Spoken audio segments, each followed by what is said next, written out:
The biosecurity response capabilities and surveillance, as well as an increase in public health campaigns. Invasive Species Council's Jack Goff says it's a welcome move. It is transformational and it is unprecedented to have this level of funding into wildlife preparedness for a biosecurity emergency. A New South Wales regional town has been left outraged after a racist rally. A group of around 50 white supremacists rallied in Corowa. The group is believed to have come across the Victoria-New South Wales border. Dressed in all black and shouting racist slogans and holding banners, the group was quickly dispersed by police. Deputy Liberal leader Susan Lee says the community is determined to prevent this from happening again. Corowa people welcome everyone from everywhere who wants to share in our community's vision. And the awful actions on the street just have no place and no part in any of what we represent. The US President has touched down in Florida to visit areas worst hit by Hurricane Milton. At least 17 people were killed when the Category 3 storm made landfall. Joe Biden will survey the damage by helicopter and meet with local officials. He's working to get more emergency disaster money to those affected. This resident is confident the community will recover from the devastation. I'm a survivor. I'm a fighter. We'll fight, we'll clean up, we'll do what we need to do. Now turning to FIVEAA Sport. The 2024 Mitsubishi Triton comes with 10 years warranty, plus 3 years free servicing, only at Agostino Mitsubishi. And now here's Tom Wren. Thank you, Graham. Time is ticking for the AFL trade period, which expires this Wednesday. Most interest still centring around whether Port Adelaide will be able to get a deal done for Dan Houston. Brodie Kostecki and teammate Todd Hazelwood are the 2024 Bathurst 1000 champions after narrowly beating Brock Feeney and Jamie Whincup for the title. The Erebus team started from pole position and dominated during the 161-lap race. Kostecki says he still can't believe it. It's a redemption from last year for sure. We didn't quite have the race car that we had this year, and I was actually surprised to get pole. But yeah, the car was stellar throughout the whole day, and I'm just in awe. Audio there thanks to Fox Sports. Well, the Adelaide 36ers' run of 3 straight wins has come to an end after being belted by 27 points against Melbourne United. The Sixers now have a 3-3 record to start the season.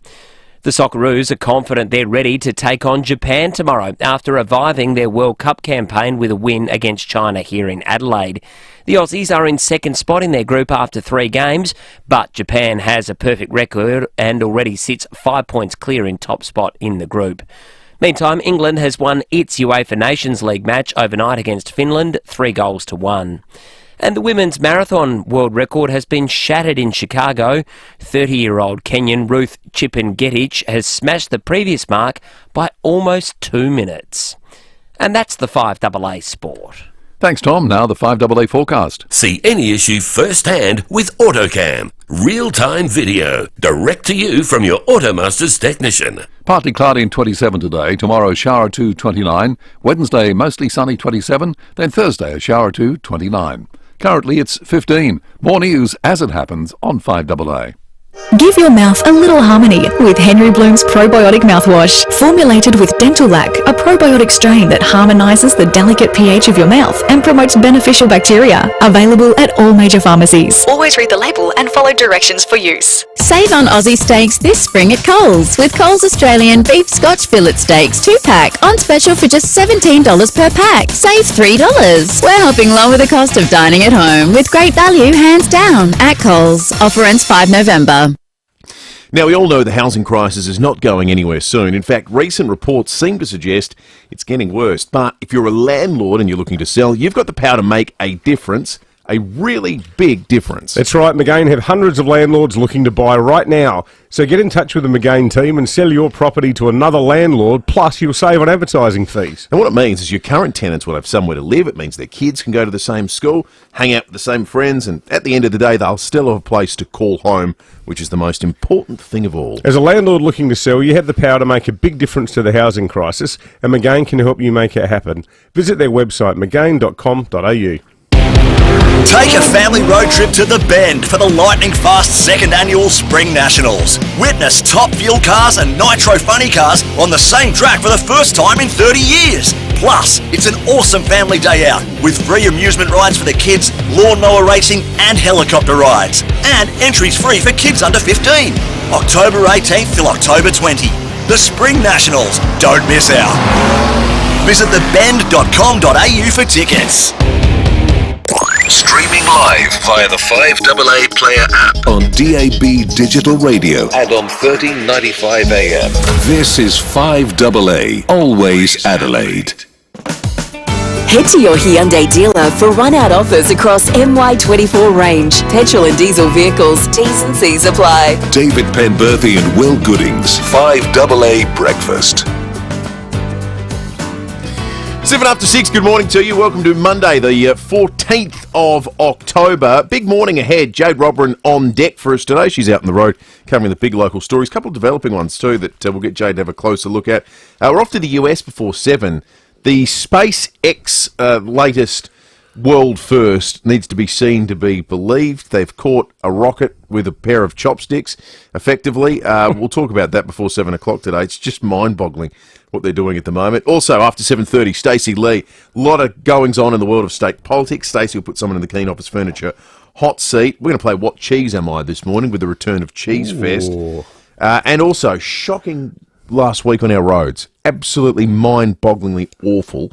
We'll chat with the police after 8:30 about what in the hell's going on. David Penberthy, good morning to you. Good morning, listeners. Good morning, Will. The return of What Cheese Am I? There's something worth springing out of bed for on a Monday morning. That is the reason. That will get South Australia up and about. You know, you've got the sort of history of quizzes.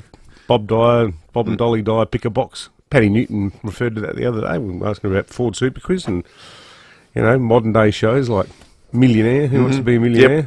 Don't meander into your Monday. Jump out of bed, get in the shower, and start running through cheese varieties. Have to think of a cheese now. Yeah. Well, this is about the third year we've been doing this, isn't it? Oh, well, it's backed by popular demand. Yeah. As is Cheese Fest. I'm going to sit here grimacing a lot today. You look like you're in a state of discomfort. I moved 6 tons of rocks on the weekend by hand. Just me, a wheelbarrow and a shovel, and up and down the driveway and out the back, dodging trees. Don't ask me why. But you get a weird sense of satisfaction out of doing those sorts of... The look on your face isn't satisfaction, though, this morning. It looks like looks like agony.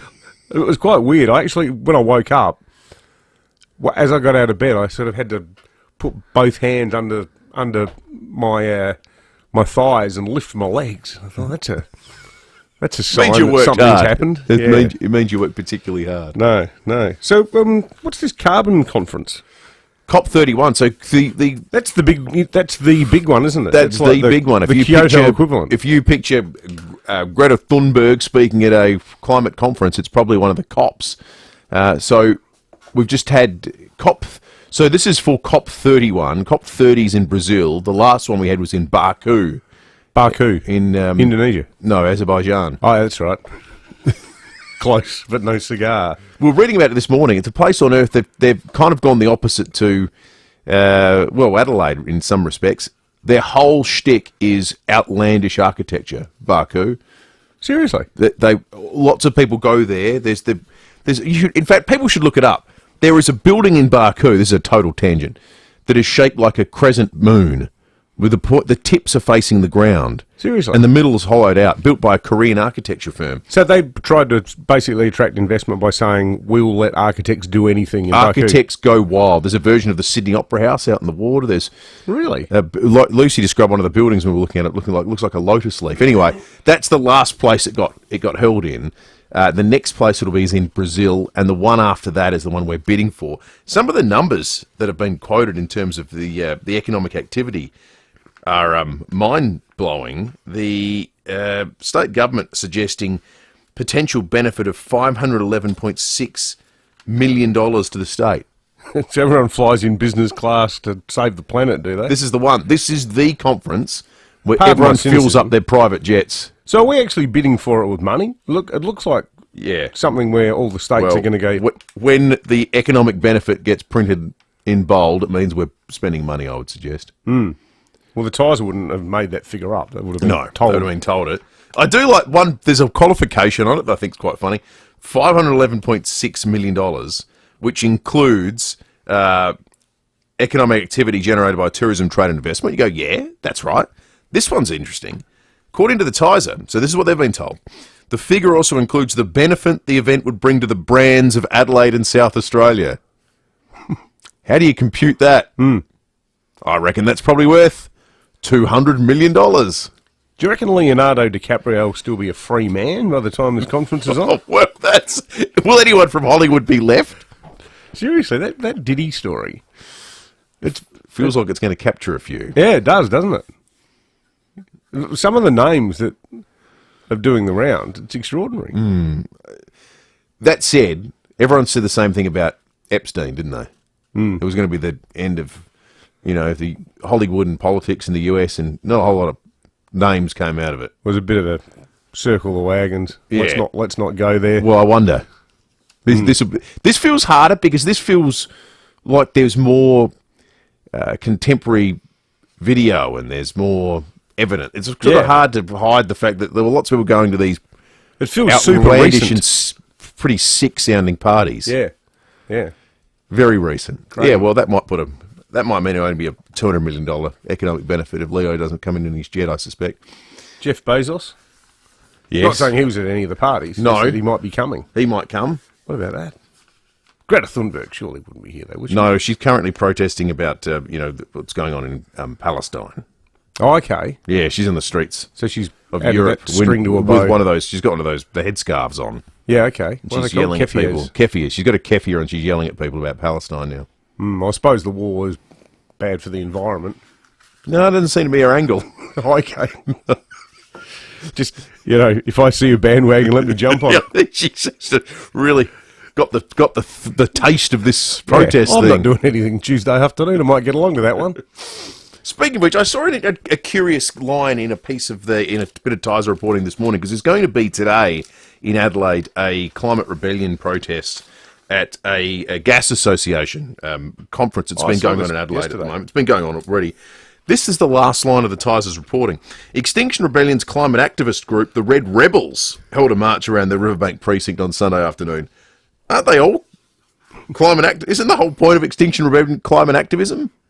Yeah, well... What are the Red Rebels? Do they think they're not going far enough in terms of the disruption? Like the real IRA. That's right. Who are these Red Rebels? Because I subscribe to Extinction Rebellion. Yeah, I got an email from them yesterday afternoon. I like this. The protest will feature protesters in gas masks and hazmat suits, an appearance by the Butanes, who are a gas-inspired costumed performance troupe, and a human pipeline will be formed on the Convention Centre Plaza. It sounds like that appalling horror movie, doesn't it? They're going to attach two grannies from Wollonga to each other and leave them in the middle of the Convention Centre Plaza. Too early in the week to be thinking about it. Sorry about that. That particular film. The Butanes, gas-inspired costume performance troupe. Sounds like a lot of fun. 15 after 6, I have to get the set list. We're going to check news headlines in just a moment. When you choose Keaton, you can retire with confidence your way. Whether you're after more space or less, a change of scenery, or a new home nearby. Our retirement communities throughout SA offer many ways to enjoy your exciting next chapter. Choosing Keaton means choosing well-being in every way. It's choosing genuine connection and enjoying the confidence that comes with true quality, freedom and service. Explore our 4 South Australian retirement communities at keaton.com.au today. An espresso arpeggio before the kids get up. Unforgettable. An espresso Napoli before I head out to site. Unforgettable. An espresso ristretto before I even think about opening my laptop.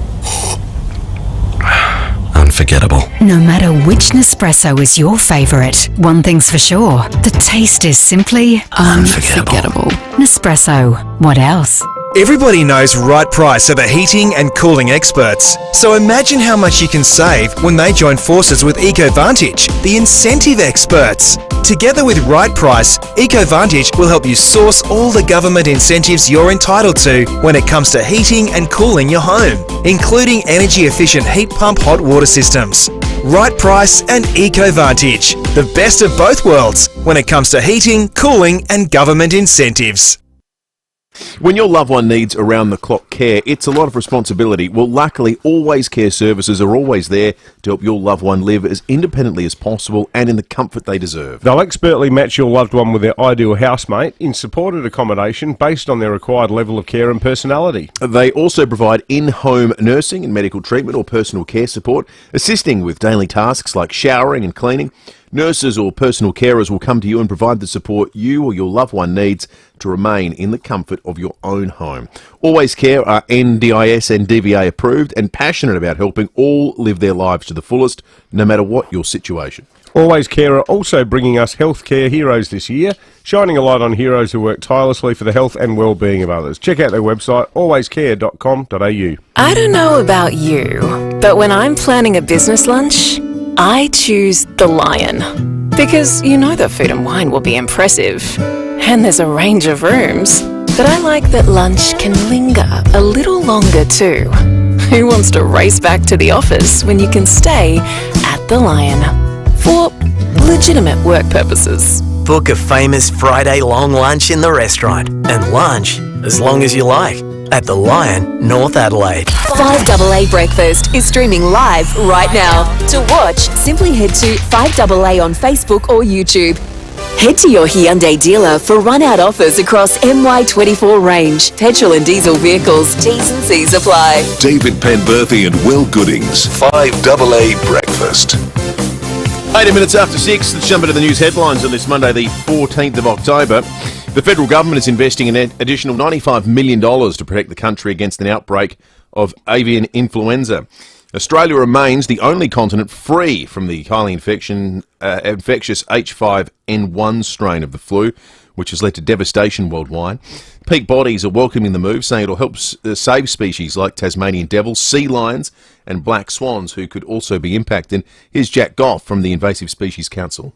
I can't understate how important this level of funding is. It's a transformational level of funding for what the Threatened Species Commissioner, the Chief Environmental Advisor to the Prime Minister, has said could be one of the worst, if not the worst, ecological disasters in Australia's history.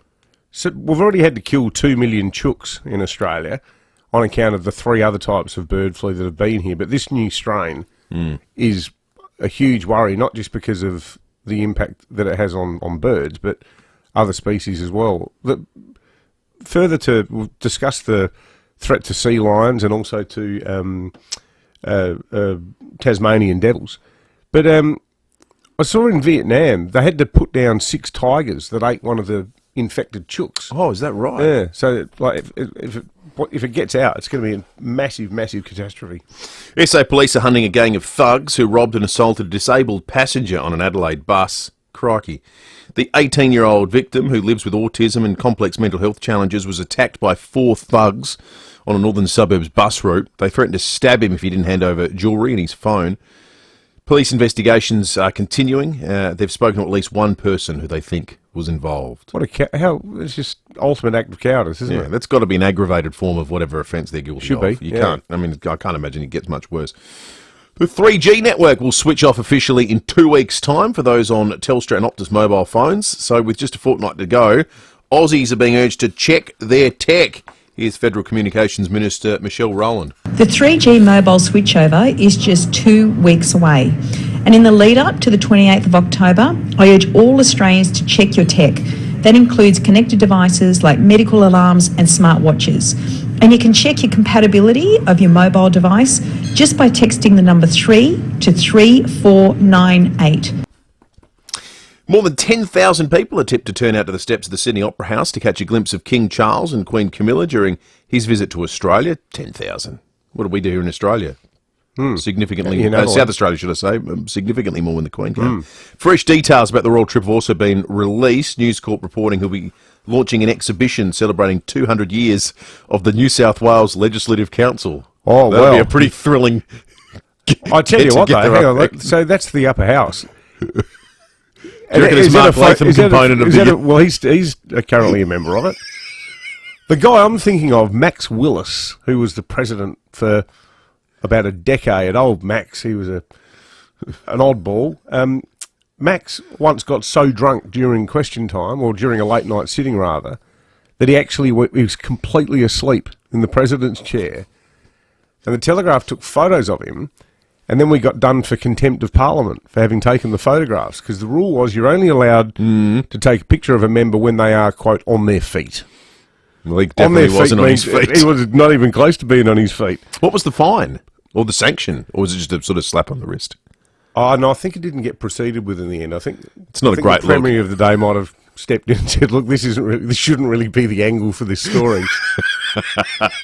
And he was succeeded as president by a woman who was hilarious, ex-communist, Meredith Bergman, who was involved in organising the anti-Springbok protests in the 1970s. She actually once had a face-to-face meeting with Sir Donald Bradman explaining how the protests were going to work. And he said, just so you know, you people repulse me, but I defend your right to protest, and I thank you for this meeting. That's what the Don said to her. But she told, Meredith said, hey, look, now I've taken over, you've got to come into the president's office and have a look at this. The aforementioned Max Willis had amassed a secret collection of Wedgwood china that was worth tens of thousands of dollars. Is that where you got your interest in it from? Well, it was a lovely collection. He didn't have any Queen's playing. But so what you're saying is... It could be a really good rollicking exhibition. Maybe King Charles doesn't know what he signed up for. No, exactly. A Sydney bakery owned by a celebrity chef and former Better Homes and Gardens host Fast Ed has been targeted with anti-Semitic graffiti. A threatening note was also left under the bakery door saying, be careful. Ed this is amazing. Shared story. the note on social media with the caption that this is being Jewish in Sydney in 2024. You know what was really good? He went into work yesterday and he said to everyone, this has happened to me overnight, come in for a coffee, and hundreds of people went. Terrific. That guy has, similar to our guest the other day, the professor in physics from Melbourne University, that guy's never, ever, ever said anything about what his views on Israel v Palestine v Lebanon are. Has not got a political bone in his body. He's just a Jew who sells bread. Which is apparently a crime in some people's eyes. NAB is banning booze at work. The bank's Friday sessions had become notorious. I didn't realise. Well. And as a result, there are new strict rules ahead of the festive season. Westpac and Combank already have booze bans. That would seem to be catching up with the 21st century, wouldn't it? Was it Flight Centre a few years ago? Was it Flight Centre that had those parties? They had one that looked like something out of The Wolf of Wall Street. Well, actually... I'm not sure they ran a slip and slide down one of the office corridors. I'm not sure they want any of that to be public. I think it was Flight Centre. Could have been. So, yeah. Turns out working in a bank can be a pretty wild ride as well. Yeah, Who knew? Exactly. The weather is going to be a bit of a wild ride this week as we look at it. 16.8 degrees right now. Well, excuse me, 27 degrees. The expected top today, maybe a mill of rain. 29 Tuesday, 27 Wednesday, 29 on Thursday. Tom Wren's in the 5AA Breakfast Studio. Welcome back, Rennie. G'day, Will. G'day, David. Good to see you, boys. We missed you, Tom. How you going, mate? It's great to be back. How'd you go on the golf day on Friday? Enjoyed it? It was good. I got a really low score, but that's because I didn't play 5 holes. Because I started, you guys had hit off at 8 o'clock. It's hard coming in cold like that, isn't it? Everyone's got into a bit of a rhythm, and then you're coming. It's quite funny. Didn't even have a warm up. Jordan picked me up in the buggy, and we met the other 3 guys in my 4, and they were like, "Okay, have a shot." And straight up, I was fine. So just straight into it. Maybe I should not warm up. That's you did really well, though. Did you? Oh, our group wasn't too bad. I reckon we finished about mid-pack. You have to have 3 drives, and I hadn't had my 3 drives from the group because we had a couple of decent players until the last hole. So I was absolutely packing it on the last hole, but I actually hit it down the fairway, and we made birdie on that hole, so that was good. Well done. Just a good day. Beautiful course, Glenelg. Oh, I know. Getting to play there, that's half the attraction. Yeah, no, it was stunning. Look, winners and losers. Let's start and get into that, shall we, boys? Crows women, will give them a big tick. Bounce back to the winners list yesterday, so 64-point win against GWS, so they're in the top 4, going along pretty nicely. A game and a half behind top spot, but still looking like they're probably going to get the double chance. Big turnaround from last Wednesday, or whatever it was, at the parade. 2-point loss. Yeah. Such a close one, wasn't it? They kicked 1 goal. I know. And then they go away to Sydney and bung on a 10-goal win. Piled them on. And what about Ebony Marinoff? 41 touches, 17 tackles. Superstar. I mean, she just picks it up for fun, doesn't she? Bathurst 1000, a lot of motorsport enthusiasts will have watched this yesterday and watched it closely. Brodie Kostecki and Todd Hazelwood took it out. This is how they completed it. 1.3 seconds the gap, and Brodie Kostecki has shaken off the awkward start to the season to earn the biggest win of his career.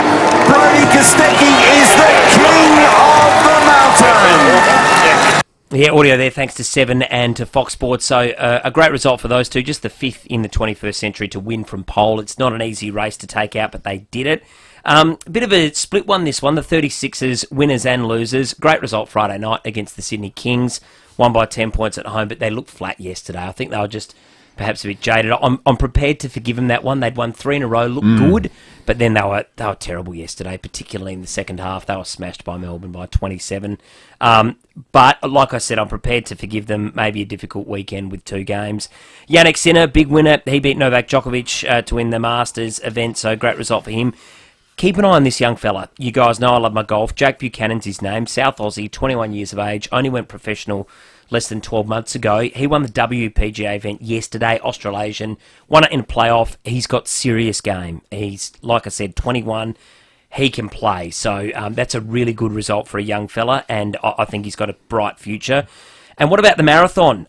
Ruth Chipengetich, Kenyan runner, she's broken the women's world record by almost 2 minutes in Chicago overnight. Wow! Which is by a 2 huge minutes? result. Yeah. So the new world record is 2 hours, 9 minutes and 56 seconds. 2 hours, 9 minutes. And 56 to run 41 seconds. Ks. Unbelievable, isn't it?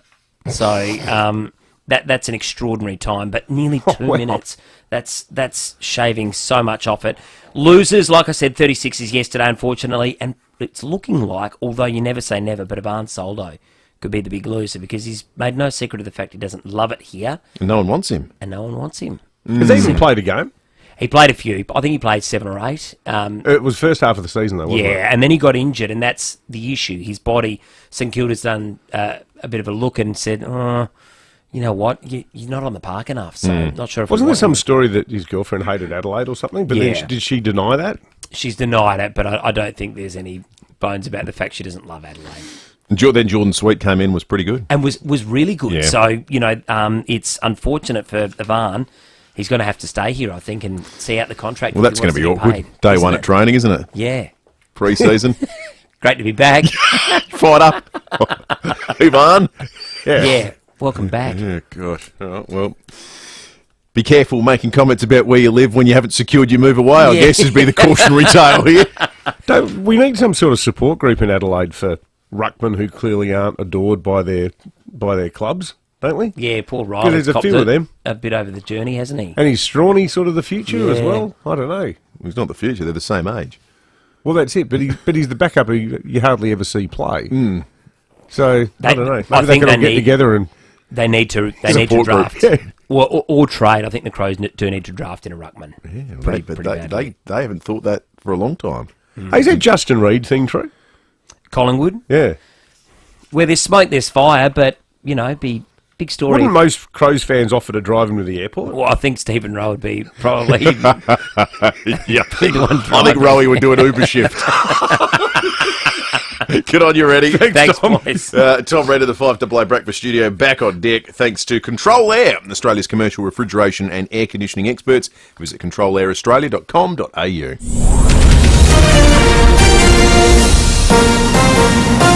This is 5AA News, always Adelaide. Partly cloudy and 27 today with the 6:30 news. I'm Graham Goodings. Chipped windscreen? RAA approved repairer Complete Windscreens repairs it from just $99. Find the big red koala. South Australia is making a play to host the 2026 COP31 Climate Change Conference in Adelaide. The Conference of the Parties brings together representatives of 197 nations and is the supreme climate change decision-making body for the United Nations. The event would bring more than 30,000 visitors to the state with $500 million worth of economic benefit. The Nationals leader has described the failed voice referendum a vanity project. Today marks 1 year since Australians went to the polls to vote on a constitutionally enshrined advisory body. David Littleproud says the Prime Minister only managed to divide the country and wasted taxpayer dollars. Because regional Australians understood that the proposal he's putting up was one that we've had before that failed before. It was called ATSIC, and all he did was waste their money in a cost of living crisis instead of getting on with the job of delivering services for Indigenous Australians where there is disadvantage. The federal government will invest an additional $95 million to protect the country against an outbreak of avian flu. Australia remains the only country or continent free from the highly infectious H5N1 strain of the flu, which has led to devastation worldwide. Peak bodies are welcoming the move, saying it will help save species like Tasmanian devils, sea lions and black swans, who could also be impacted. Overseas, and Joe Biden has been visiting Florida to see the damage caused by Hurricane Milton and Helene.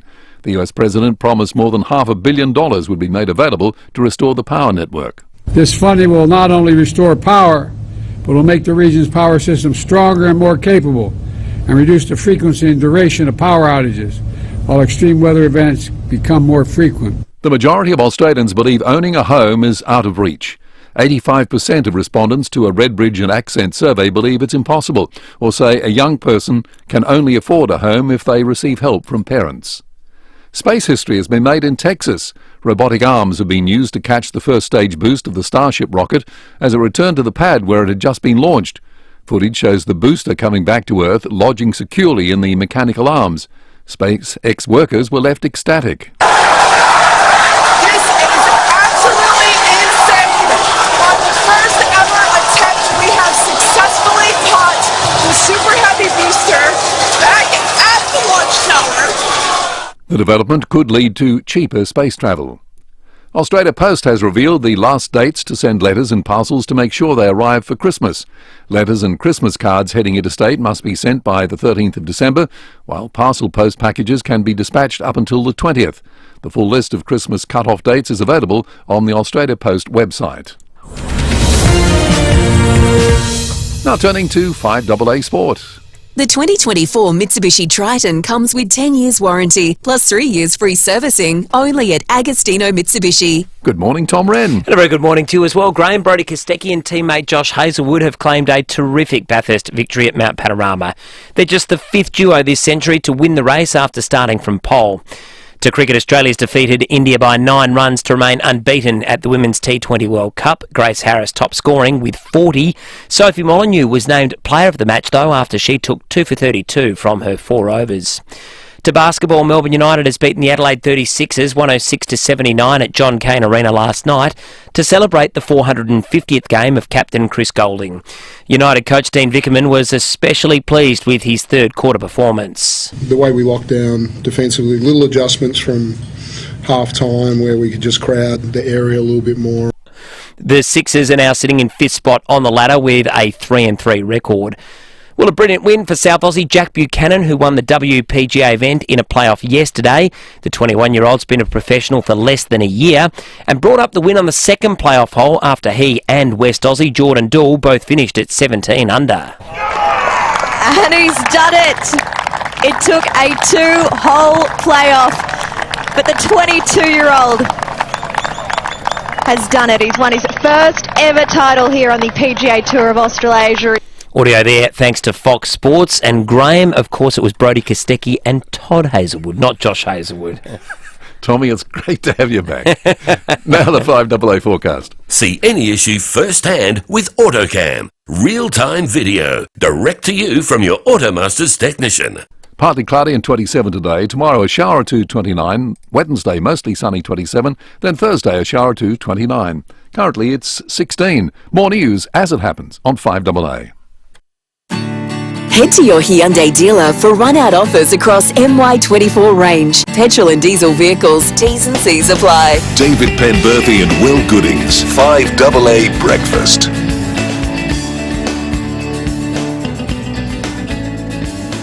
24 minutes to 7, police and weather coming up this half hour. We're off to the US as well. We'll talk about this extraordinary landing of a rocket that SpaceX has undertaken, the first of its kind. With chopsticks, you say? In history. They created this, essentially, they landed what is the most powerful rocket ever built by human beings. This is the one that's designed to take people back to the moon and eventually to Mars. And they landed it not just on one of these barges, but on the barge there's this giant mechanical contraption with 2 arms. And it's, imagine if you put your palms, in fact, we've got it on the Foodland Supermarket Facebook and YouTube live stream. And you put your hands out and imagine, there's a rocket-shaped object that's falling from the sky and you clap your hands together and catch it. And that's precisely what this did, except... It looks like that old medieval toy for kids with the ball with the hole in it, the wooden ball with the hole in it.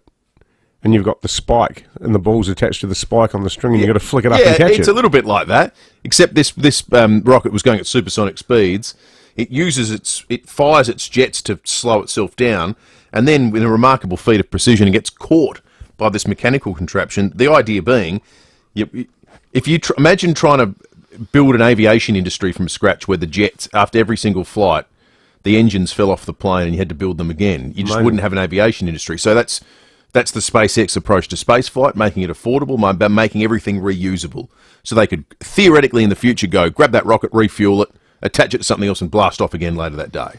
That's the idea of the future. But we'll talk about that before 7 o'clock. Let's head out on the road for the first time today, thanks to our great friends at Dutton's, family and an operator for 75 years and easy to do business with. Jade Robran, good morning to you.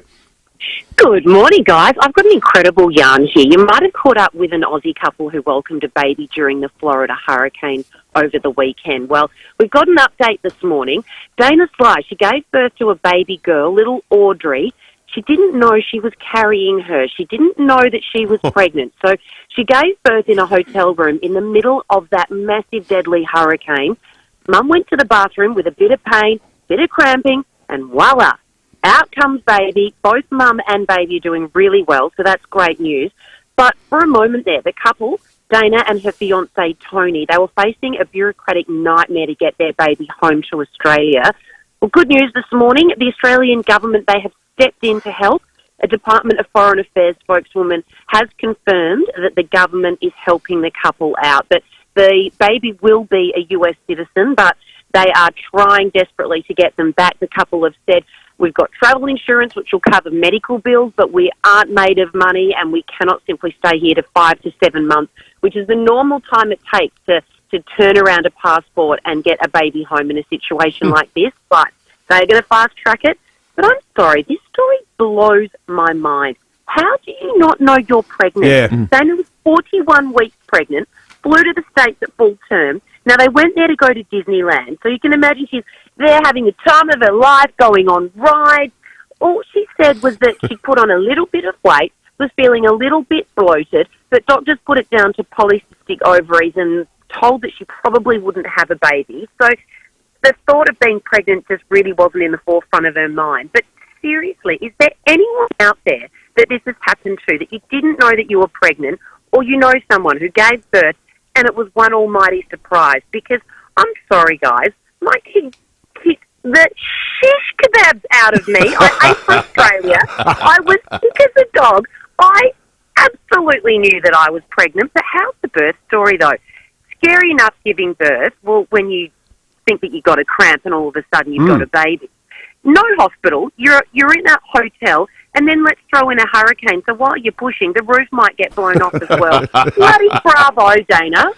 Yeah, bravo indeed. It's a remarkable story. They call Jade's right, though. How would you not know? I find that bizarre. They call it cryptic pregnancy. So that's the medical term for it. I know, because I know someone who that happened to a week before they gave birth. You're joking? They went to the doctor and they went, you know, your baby's almost ready. And they went, sorry, what? But aren't there's so many signs that you are... that I don't know how you'd miss the pointers. I mean, for starters, you stop having your period. Yep. Your feet often swell up.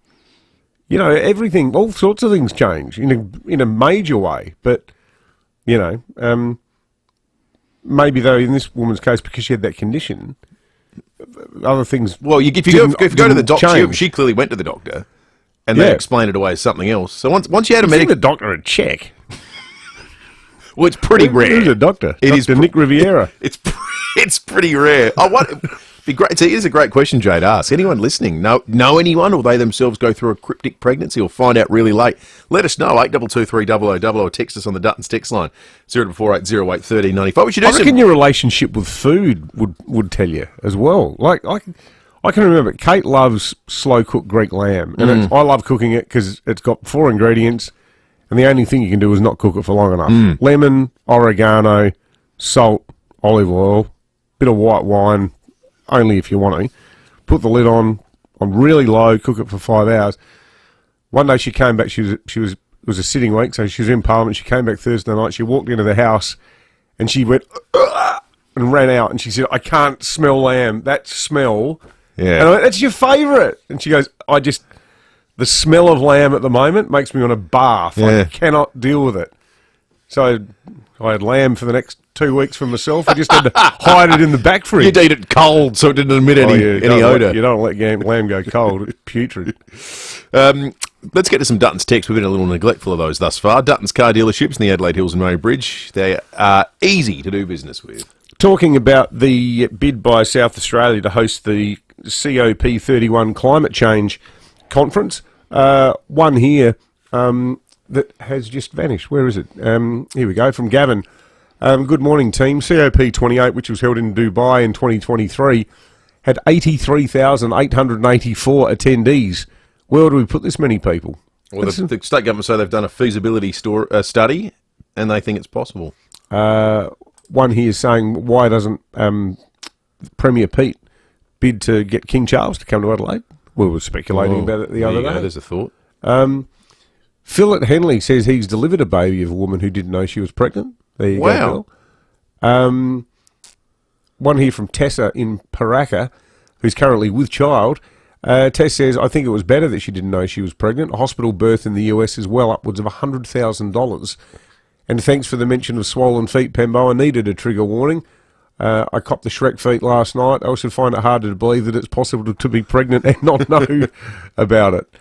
And Rob says, so Elon can catch a rocket with chopsticks, Mr. Miyagi style, yet here in SA it took us 40 years to build something on the North Adelaide Lacornu site. Good on you, Rob. Sean in Port Adelaide's called into the program. Morning to you, Sean. Yeah, g'day guys. How you going? Good, thanks, Sean. A few years back, I had a friend, was on a Saturday morning, started having some weird cramps and went to the local clinic, and they sent her home and they thought she might have a UTI. And 3 hours later, the clinic had closed and she was feeling terrible, so she went to the hospital, and turns out she was pregnant and she was delivering. Wow. Now, if that's not weird enough, there was an obstetrician in the little booth next to her, also having the exact same thing on the exact same day. Seriously? Well, hang on, so the obstetrician didn't know she was pregnant, or, yeah. 100%, and she was having one at the exact same time. Well, I can tell you what hope does anyone have if an obstetrician can't see the sign? So what are the odds? So as getting back, Pembo, getting back to your thing about don't the girls have the signs that they're pregnant and stuff starts and stuff stops? Apparently, not always. You can have stuff that doesn't even change without getting into the gritty. Yeah. But they both had no idea whatsoever. That's a great story, Sean. Let's send Sean a 5AA a breakfast mug this morning. Cryptic pregnancies.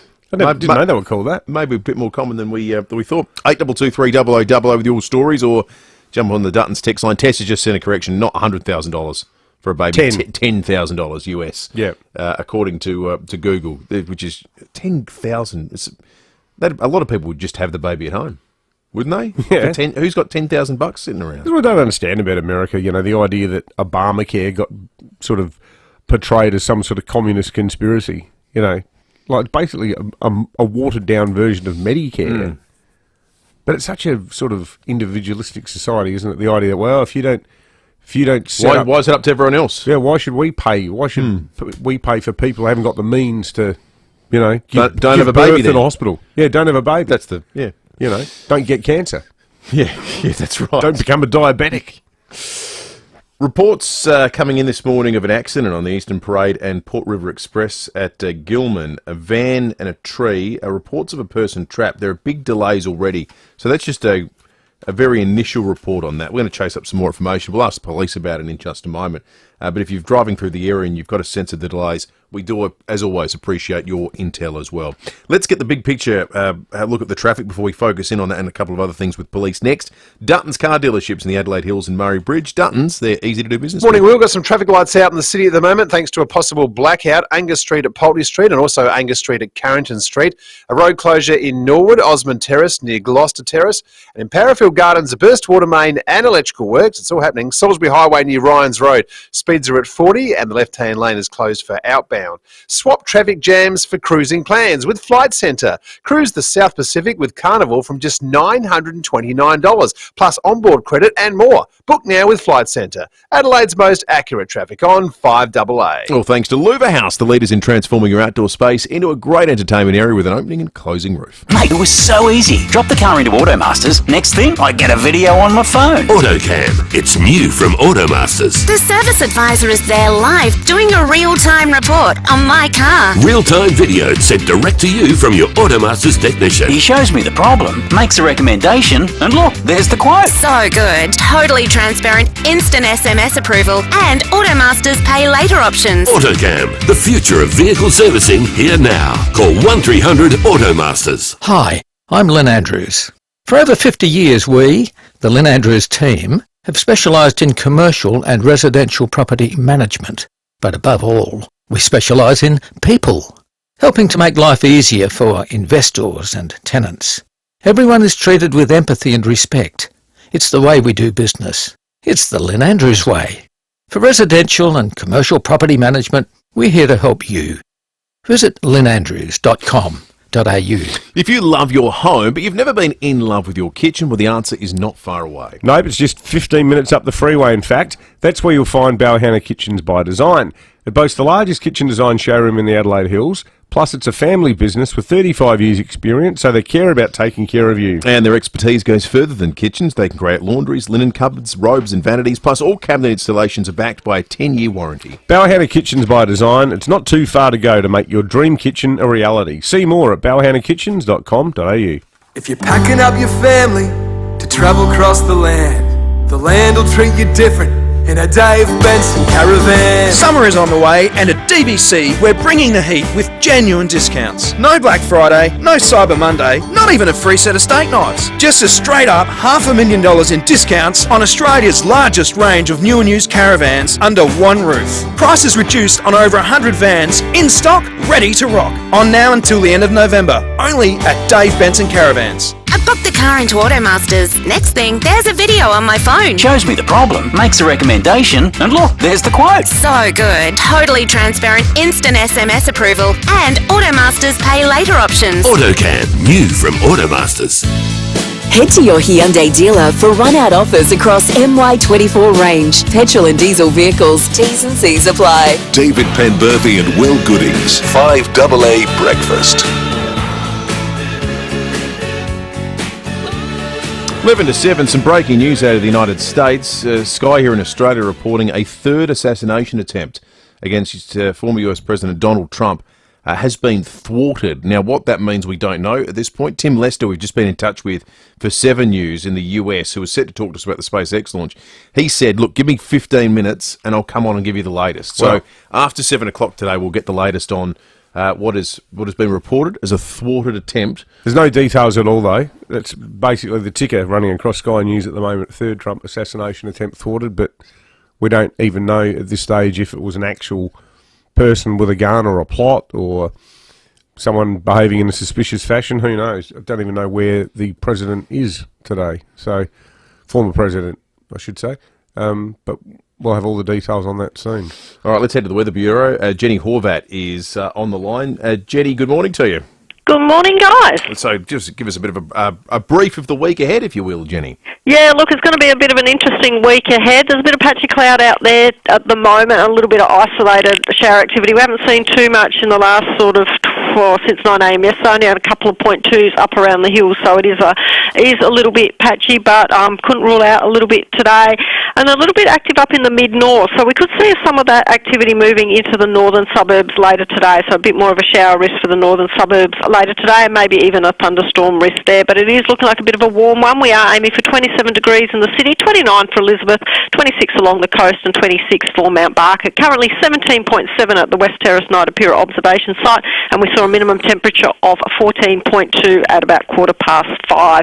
More likely to see a little bit of shower activity or even a thunderstorm activity tomorrow as we have a trough coming across from the west. Minimum temperature pretty warm overnight, 18 degrees, aiming for a top temperature of 29 degrees. Bit of a reprieve midweek there, mostly sunny for Wednesday, 27 degrees, and then we could see some activity developing later on Thursday. We've got a bit of a complex low coming across from the west, so maybe a bit wet as we head into the end of the week there for Thursday and Friday. Temperatures back down to 22 following that change. Looks like it should be a dry weekend. Temperatures getting up to 24 by Sunday. Good stuff, Jenny. Thanks for that. Have a great week. All right, let's head to SaPol. Senior Constable Peter Squire joins us.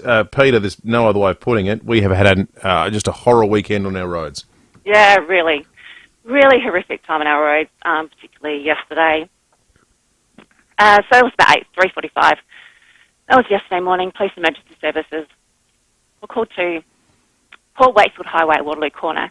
That was after a report the car crashed into a light pole and then hit a tree. Sadly, the driver, 27-year-old man, he was from Elizabeth North. He died at the scene. And then we had about 1 p.m. yesterday afternoon, a motorbike crashed at the intersection of Kerr Road and Beaumont Road, and that was at Balhanna. Now, the rider, a 48-year-old man, he was from Greenhill, and he sadly died at the scene also. So the deaths of these men are the 67th and the 68th live lost on our road so far this year. So super sad. Yeah, no, it certainly is. And also, Peter, Operation Return to School starts today with the end of school holidays and kids going back. It does. So I don't know if parents are happy or sad about this, but kids will be returning to school today. So it's the beginning of the final term of school, and as we know, it'll be super busy around school zones and traffic volumes are generally higher. It has been nice coming into work, I must say, when there's been less cars on the road. But children and young people are at risk in this environment, and particularly around schools. So they're smaller, less visible to drivers. Their active behaviour can be less predictable, and they have some error of judgment sometimes when dealing with traffic. So we are running a 2-day statewide operation, and that focuses on our resources on the safety of children and pedestrians around the school zones. So please take care if you are in the area, you are driving your children to school, just so we can, be safe on our roads. Yeah, good advice. And speaking of which, there's an incident we've just reported on, Peter, regarding the Port River Expressway that's unfolding as we speak. Do you know anything about that? Yeah, so I'm aware that a van has crashed into a tree, and that's the Port River Expressway at Gilman. So I believe it's eastbound traffic, and it's about 500 metres short of the Hanson Road exit.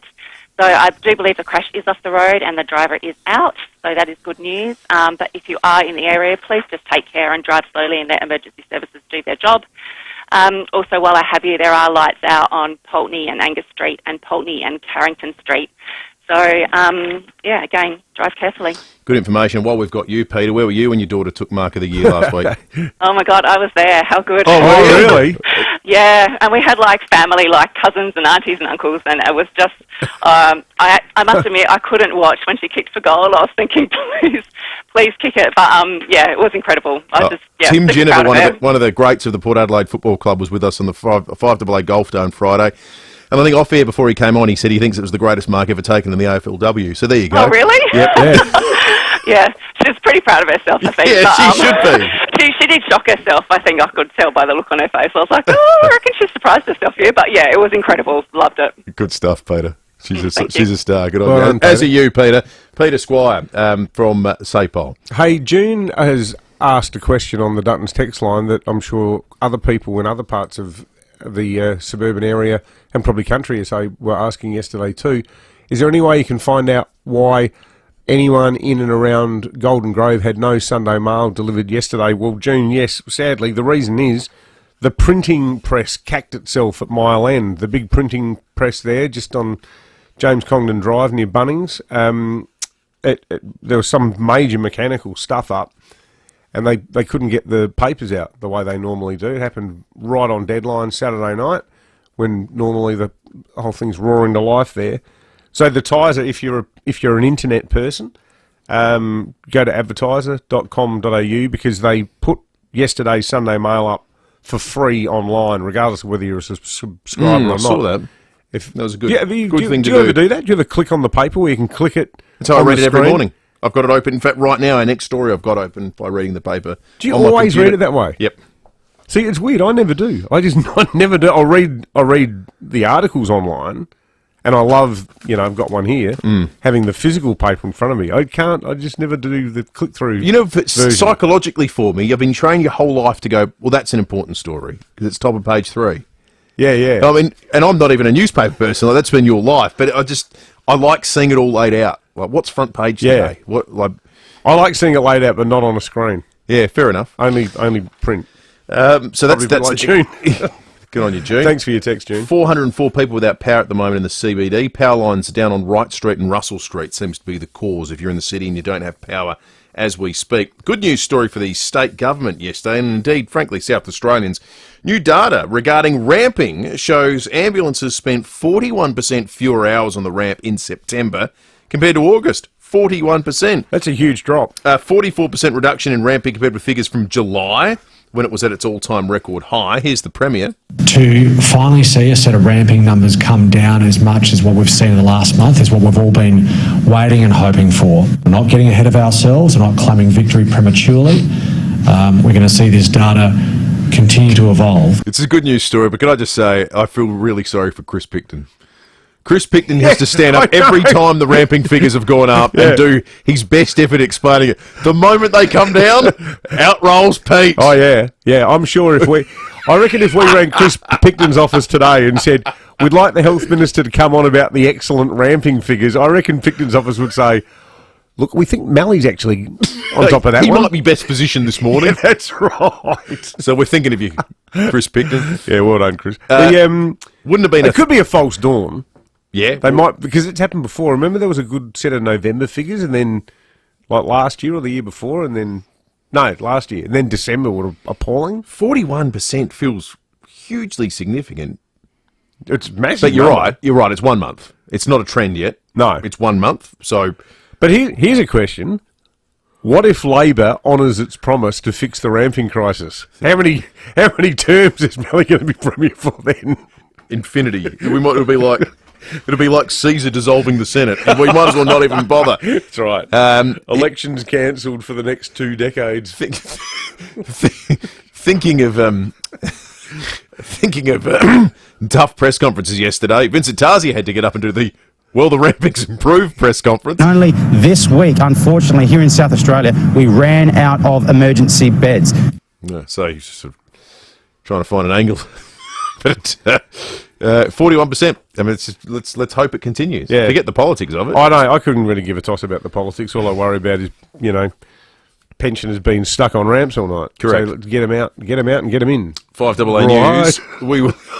5AA News is coming up. Our wrap of some of the morning stories next, including we're going to chat with Tim Lester in the US about this third thwarted assassination attempt. Some details beginning to filter through. That's coming up.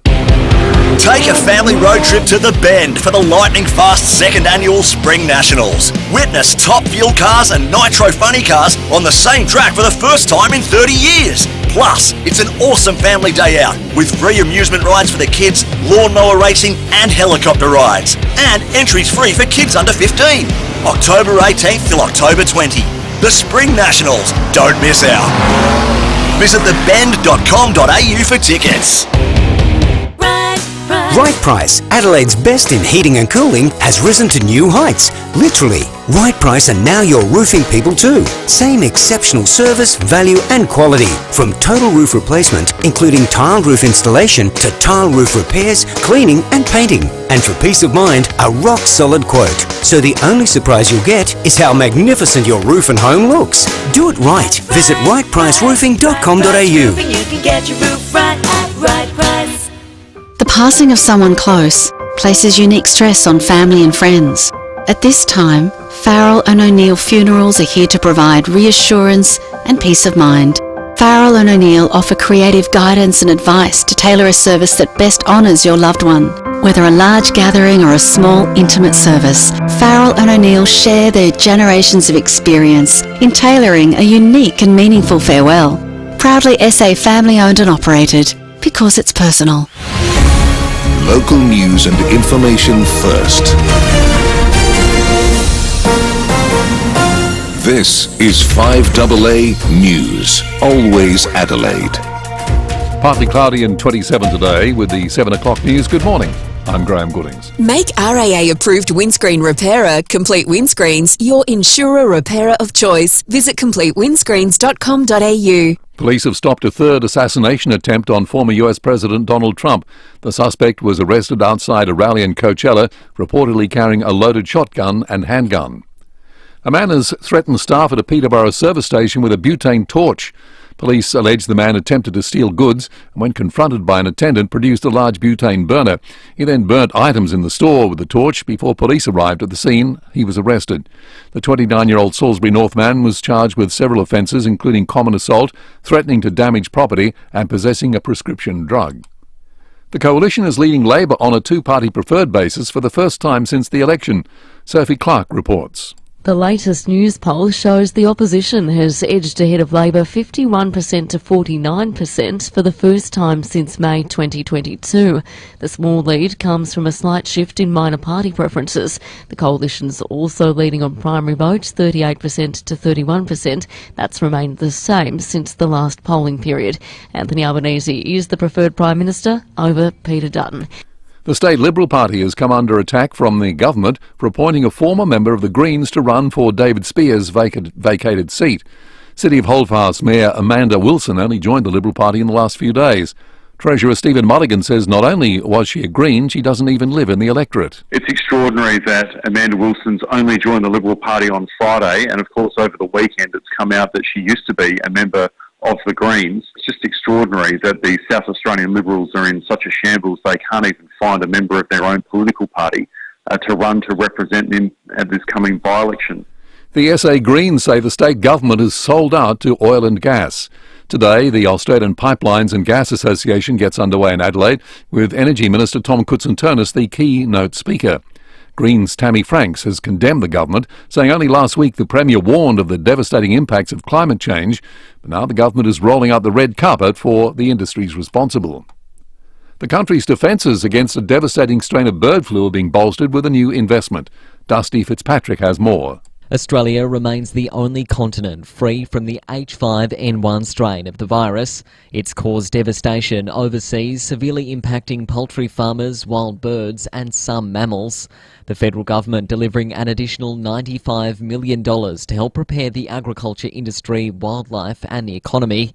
The funding will see an increase to biosecurity response capabilities and surveillance, as well as an increase in public health campaigns. Invasive Species Council's Jack Goff says it's a welcome move. It is transformational and it is unprecedented to have this level of funding into wildlife preparedness for a biosecurity emergency. Australia's Business Council is calling for an overhaul of building approvals in the hopes it will boost supply. The organisation says 64,000 new homes will need to be built each year to meet national housing targets. Chief Executive Brand Black says governments need to step up. We've got to make sure we've got the right level of government considering housing approvals. We've got to make sure that projects are being considered in a timely way.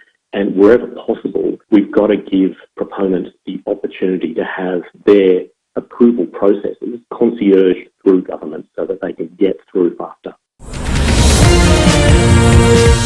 Now turning to 5AA Sport. The 2024 Mitsubishi Triton comes with 10 years warranty, plus 3 years free servicing, only at Agostino Mitsubishi. Good morning and welcome back, Tom Wren. Thank you, Graham. Yeah, great to be back. There's been a South Australian flavour at the Bathurst 1000 event, with Todd Hazelwood winning the event alongside Brodie Kostecki.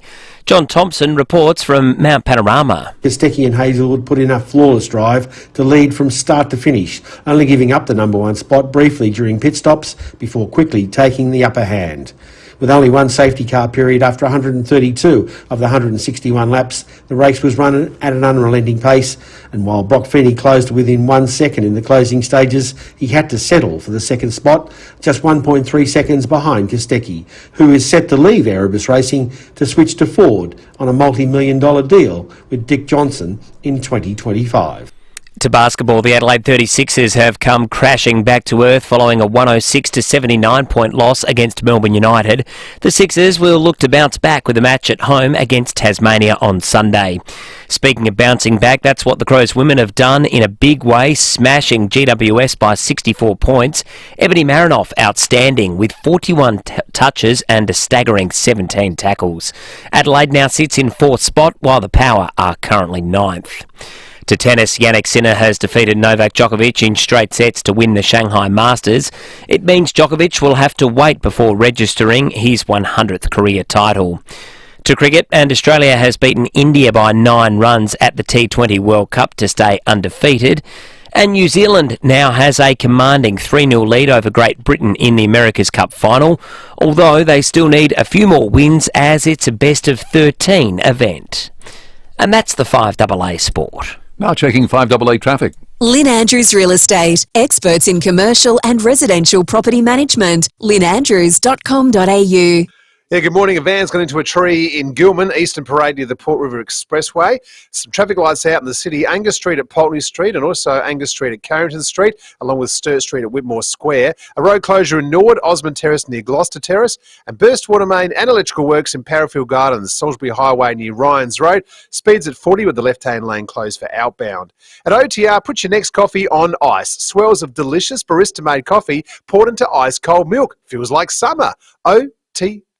Making life easy. Adelaide's most accurate traffic on 5AA. And now the 5AA forecast. See any issue firsthand with AutoCam. Real-time video, direct to you from your Automasters technician. Warm days ahead, partly cloudy 27 today. Tomorrow a shower or 2, 29. Wednesday mostly sunny 27. Then Thursday a shower or 2, 29. Currently it's 17. More news as it happens on 5AA. Stay comfortable all year round with a $399 Actron air conditioner from Mac Trade Services. Thanks to the SA Government REPS rebates, if you're a concession card holder or a renter, you can get an Actron Air reverse cycle air conditioner supplied and installed from just $399. That's nearly 80% off the normal price.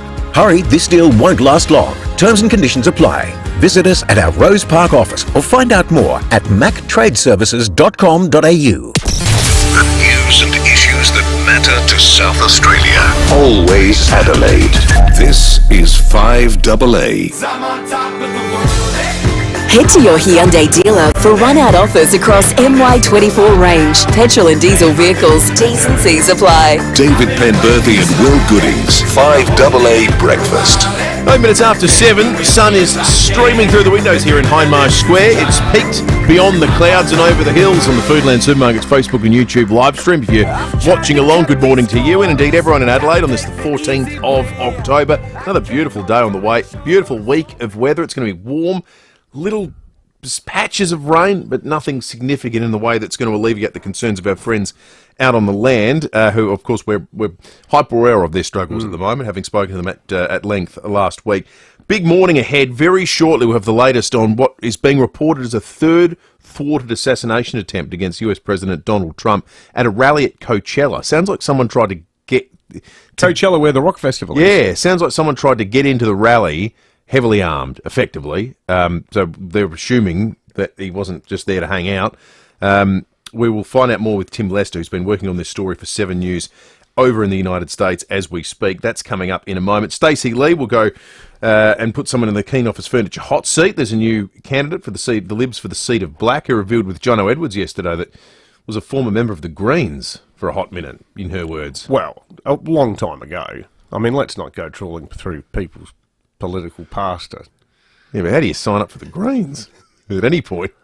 I think the Greens were a bit of a different proposition 20 years ago. That's fair, actually. They were more about the environment. You go back to the start of the Greens, people like Bob Brown, I mean, the thing that drove the Greens into existence in Australia more than anything was the Franklin Dam dispute in the, 1982? It was just before the 83 election, when Robin Gray was the Tasmanian Premier and made the deal with the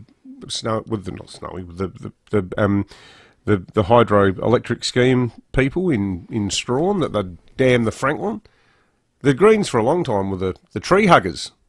They weren't the river to the sea people. Yeah, they weren't the late stage capitalism people. Exactly. Yeah, lying on roads to stop conferences from going ahead and so forth. They were anti-logging, anti-deforestation. So, wonder if any of our listeners want to declare the political foibles of their youth. You got any admissions to make, folks? 8223 Was anyone else ever a member of the Adelaide University Anarcho-Syndicalist Collective?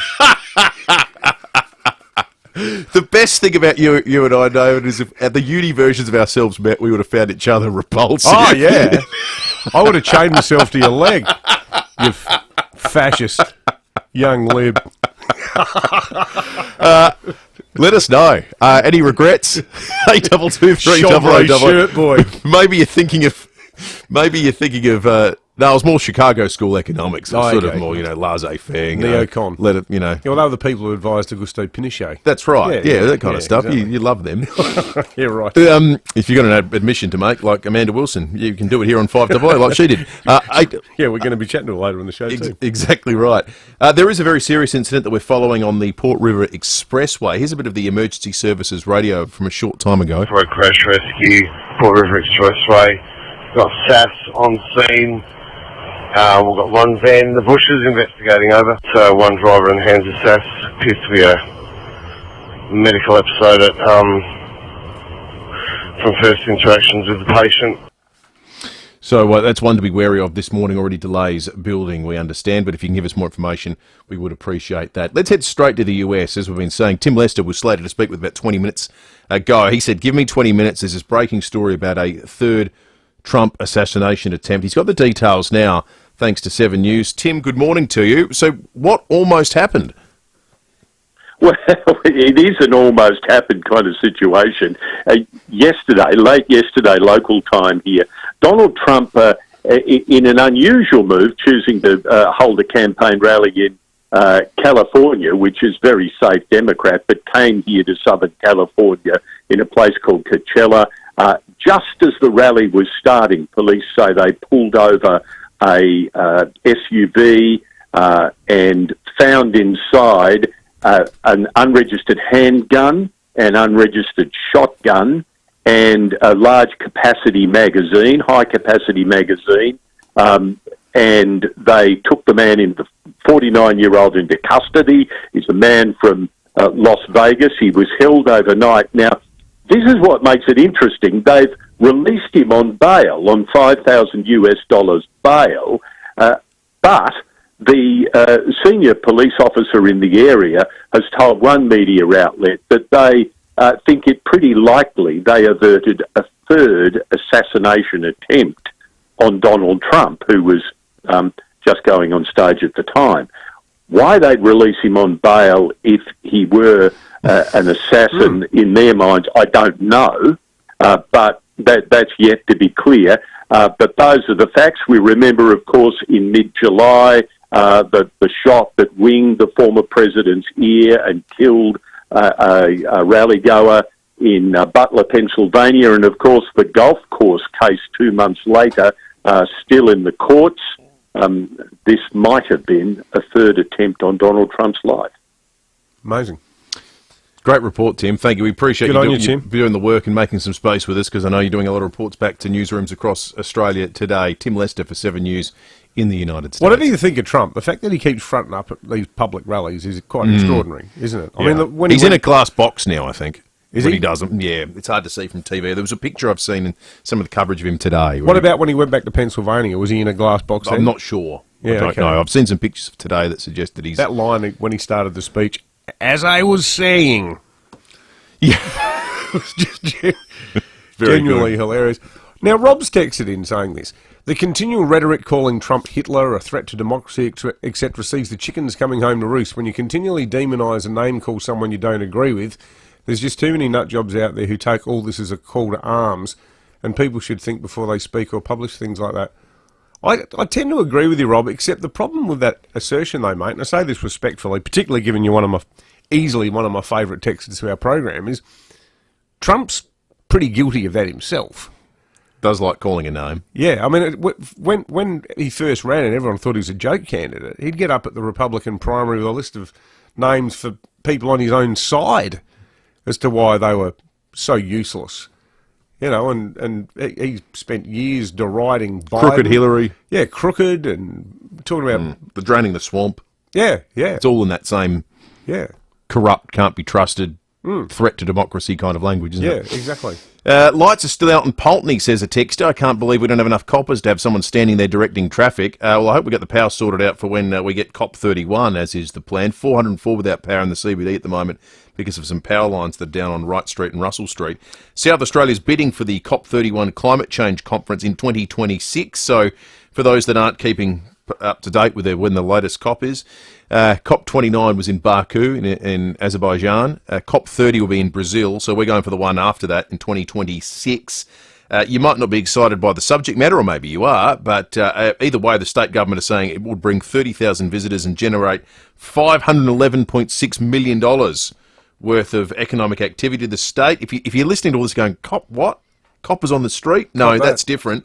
This is the big environmental summit that you would have seen people like Leonardo DiCaprio go to, or Greta Thunberg, and they all fly in on their private jets and noted climate scientist Leonardo DiCaprio. Tell us to turn the air conditioning off. Yeah, I mean, great in The Departed and Wolf of Wall Street. Great actor, one of the all-time greats. Yeah, superb. But like, when it comes to science, is he your guy? You know, it's like you don't sort of ring Sir Gustav Nossel, the noted vaccine pioneer in Australia, and say, "We've got a role for you in a Scorsese flick." Yeah. Can you play Paulie from Goodfellas? Not generally. How good Paulie? But anyway, that's so the state government have done a feasibility study. With a razor blade so thin it just liquefy the pan. They say we can host it. Interested in people's thoughts as whether they're excited about that prospect or not. 0480081395, or jump on the open line 8223 0000. Significant news poll overnight. The first time since the 2022 election that the Prime Minister... Well, this is the first news poll that Albo's lost as the Prime Minister. The first time... He keeps talking about how he hasn't lost one either. That's right. It's been one of his big points. They should never do that. I mean, Turnbull did that. Remember when he said, I've never lost a news poll, and then suddenly he lost one. I was like, okay, and now smart what? Guy. Since that's the measure of success. So 51-49 right now, according to News Poll. That's the two-party preferred. The primary votes didn't move overall. There would have been a little bit of decimal point moving to get to that point, but 31 for the ALP, 38 for the Libs. The Greens lost a point to 12, One Nation gained 1 to 7. If anyone tells you that they know what's going to happen at the next federal election, they're kidding themselves. I think it's the hardest election result to predict that I can ever remember. Because you can have swings like this. It could actually end up being like the 98 election, where Labor won the popular vote because you had a massive anti-GST vote in more working class, less affluent seats. So Labor's primary vote actually surpassed that of the Howard-led Liberals, but the coalition at the time hung on to, key marginals. So we could see this huge swing back to the Libs, but in areas where it's not going to really make any difference. There's some suggestions, so that Labor would still probably be in a better position to form minority government even on these numbers, but there's the real chance that neither of them are particularly close to 76 at all. Well, this is it. I mean, how do you talk about the ultimate cat herding exercise? Because the ideological spread of all of these non-major party people is so broad. We're going to end up looking like Italy if we're not careful. So there's 7 teals who are sort of, middle class, cashed up people who are a bit worried about climate and don't want their super nest egg interfered with, like a dinner party gone wrong. But then you've got a couple of rabid greenies, real hardcore ones. But then you've got like a plain dealer and sensible person like Rebecca Sharkey. Like there's so many people in the mix that you can see Labor getting a few straight away, the Libs getting a few straight away, and it could end up being this weird tie. That's potentially what we're heading for on the strength of these numbers. It does. Reading Kevin Bonham, who does a really good job in analysing polls and does an aggregate poll. If you're ever interested in where all of them together, what they saw, the picture they paint, he makes the point that this is the first one that now introduces the prospect that in the spectrum of possibilities, a Liberal win is now a possibility. Nothing before has it even been imaginable. It's a very outside chance, but it's imaginable with 51-49. But most likely is a Labor heavily minority government. Rob wrote back saying, good point, Dave, but how many assassination attempts on Kamala or Joe have there been? True, yep. Good point to you, Rob. It's like a tennis game. But isn't the bigger issue just the ready availability of guns in that country to people who clearly should not be allowed anywhere? You've got a point to make it to your prospective president. You can make so at the end of a rifle. But the funniest thing is that's the one part of the debate that neither side of politics in America wants to have right now. No interest. It's absurd. How lucky are we to live here? All right, let's check traffic. Thanks to Louver House, the leaders in transforming your outdoor space into a great entertainment area with an opening and closing roof. Yeah, Will, in Gilman, a van's gone into a tree, Eastern Parade near the Port River Expressway, with heavy delays there. In the city, a few traffic lights out, Sturt Street at Whitmore Square, Angus Street at Poultney Street, and also Angus Street at Carrington Street. A road closure in Norwood, Osmond Terrace near Gloucester Terrace, and in Parafield Gardens, a burst water main and electrical works, Salisbury Highway near Ryans Road. Speeds at 40 with the left-hand lane closed for outbound. Are your tyres electric? Hankook Iron, designed especially for electric cars and SUVs. You could say it's an evolution. Hankook Iron, the official partner of Formula E. Adelaide's most accurate traffic on 5AA. 5AA Mornings with Matthew Pantelis. Big cheerio to the idiot in a small white hatchback yesterday on the Northern Expressway. Middle lane, heading out, has decided, I'm in the wrong lane. I need to take the turn off. Slams on the brakes. You moron, in 100 or 90, I think it is at that point, 90k zone. Matthew Pantelis. I couldn't believe it. What an idiot. That's not the word I had for him yesterday. Weekday mornings from 9 on 5AA. Always Adelaide. Now let's see what's in the swear jar at Biurban Bathrooms and Kitchens. Oh, wrong swear jar. This is it. From Martin the Tiler, affectionately known as Millimetre Martin. He swears you'll love his millimetre perfect craftsmanship. And here's one from Rick the Plumber. Rick swears to always clean up after himself, guaranteed. For a team that swears to deliver on quality and service, see Biurban Bathrooms and Kitchens, Adelaide's home renovation experts. The business sector has had incredible advances in AI. One solution can show you how AI can streamline your business, introducing efficiencies you never thought possible. You'll save money and time, unlock new growth avenues, and you'll be keeping up with the rest of the business community. With AI and One Solution, you can innovate, optimize, and excel across every facet of your business. One Solution will show you how. onesolution.net.au, a Platinum Telstra partner.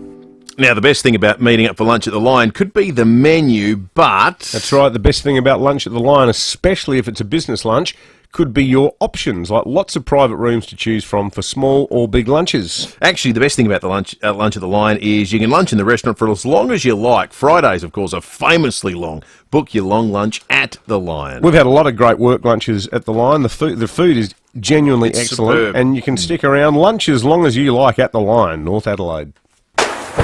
Summer's on the way. Beat the rush and organise your Walco pool blanket now. Keep your pool clean, warm and reduce evaporation. Uncover the savings with a Walco pool blanket. Visit walco.com.au. Imagine a workplace that inspires productivity and creativity and reflects a connection with nature. With locally sourced furniture and custom printed fabrics and finishes to suit your brand and workspace, our office furniture is crafted to perfection. At Keen Office Furniture, we're dedicated to creating exceptional workspaces, and our furniture is designed to inspire and endure. We inspire productivity naturally. Let us help you create a workspace that inspires. Keen Office Furniture. Work happy. Get keen. Rosanna Mangiarelli here from 7 News. Join me and Will Goodings for Adelaide's leading news hour, 7 News, tonight at 6 o'clock. Head to your Hyundai dealer for run-out offers across MY24 range. Petrol and diesel vehicles. T's and C's apply. David Penberthy and Will Goodings. 5AA Breakfast. 24 after 7. Stephen Rowe on 5AA Breakfast. Good morning!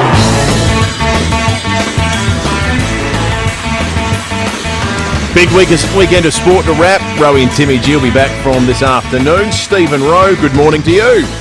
Oh, Timbo and Will, second week of the AFL trade period finishes Wednesday, and there's still 18 players on the move. We know Dan Houston, Jack Lukosius, Porter after Joe Richards, Crows, James Peatling. Hopefully that drops today. But massive names, Barras, Baker, Bolton, Rioli, Smith, Stringer, I could go on and on and on, all big names. There's got to be a better way. I know people are saying, can it be shorter? But the NBA, the NFL, soccer's transfer window, the power's with the club, and the club can just move you. Then you've got to agree to it. There's got to be a better way. Yeah, the problem with those, I guess, the model of those sports is that everyone gets paid tens of millions of dollars to ply them. So asking someone to uproot and move is sort of no big deal.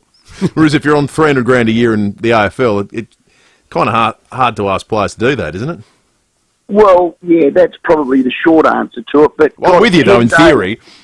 Yeah, 10 days of watching grass grow, not much fun, is it? Hey, what are Port going to do with Ivan Soldo? He sooked it up. He wanted out. St Kilda have now said no. Now he wants to come back cap in hand. He was either poorly advised or he's a huge la-la head. I mean, I don't know that I'd welcome him back. He's still got 2 years to come on his contract. Maybe you could just play away games in Melbourne. That's a good one. He doesn't live in the real world, that Rooster. 36ers lost South Australia where we drew in the cricket. I want to talk about this one. Team Erebus. He won the Bathurst 1000. Unbelievable result from pole led all the way. Brodie Kostecki. And SA lad Todd Hazelwood. Great story that. His family used to have to do the barbecue at Bunnings to raise money for him to drive here in South Australia. So I'm wrapped for Todd. We'll get him on tonight. Talk about all that. Did you guys watch it? No, it's not my cup of tea. I didn't see it, Roe, but I read a bit about the story. His parents doing the Bunnings, they remortgaged their home. All of that. They put everything on the line so this guy would get a chance. And how about repaying him? He's won the biggest race in the country. That is a great story. It is a massive story. We'll get him on tonight. And Brodie, driver champion last year, had a fight with the owners, gets the seat back with Team Erebus and wins. It was unbelievable from start to finish. We'll talk about all that. We've got the trade period. Sixers, well, they're 3-3. They're going okay. Love your calls. We'll see you at 4. See you, boys. Looking forward to it. Go on, your Roe. Stephen Rowe, Timmy G, back from this afternoon. Should we do a couple of Dutton's texts before we get to the break? I like this one from Maria in Seaton. Maria says, correct me if I'm wrong, but didn't J.D. Vance call Trump Hitler? Yes. Before he became his running mate? Well, I guess in the realm of our Amanda Wilson chat about regretful political positions you've held. Well, that's one. That's one. Yeah. J.D. Vance, he's in the running. Yeah, it was only a few weeks ago. Yeah, it wasn't 20 years ago either. Things. And one here saying, what a disgrace our Premier not changing his appointments to meet with our King. If it was Katy Perry, I'm sure he'd be moving mountains. Has he snubbed the King? The King kind of snubbed us, didn't he? He started it. He's not coming to Adelaide. Or all the premiers meant to be going over to meet him in Canberra or something. Maybe. I think not going to that is actually a good use of public money. Sorry to upset our royal fan listener there.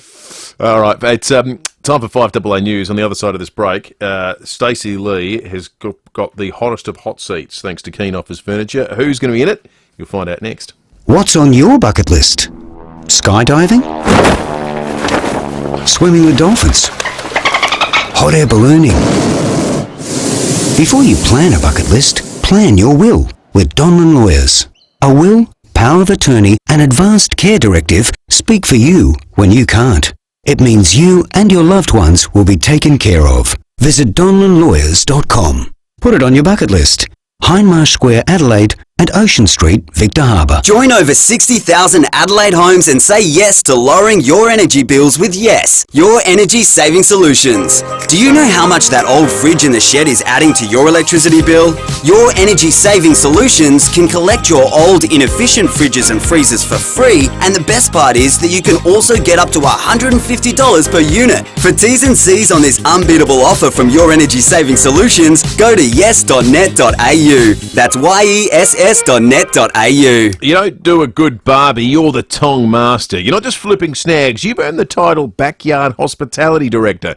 So you deserve the very best outdoor kitchen from Adelaide Outdoor Kitchens. That's right, choose from the best appliances out of bar fridge or a pizza oven, or stun your guests with one of their custom-made concrete bench tops. They do indoor concrete bench tops too.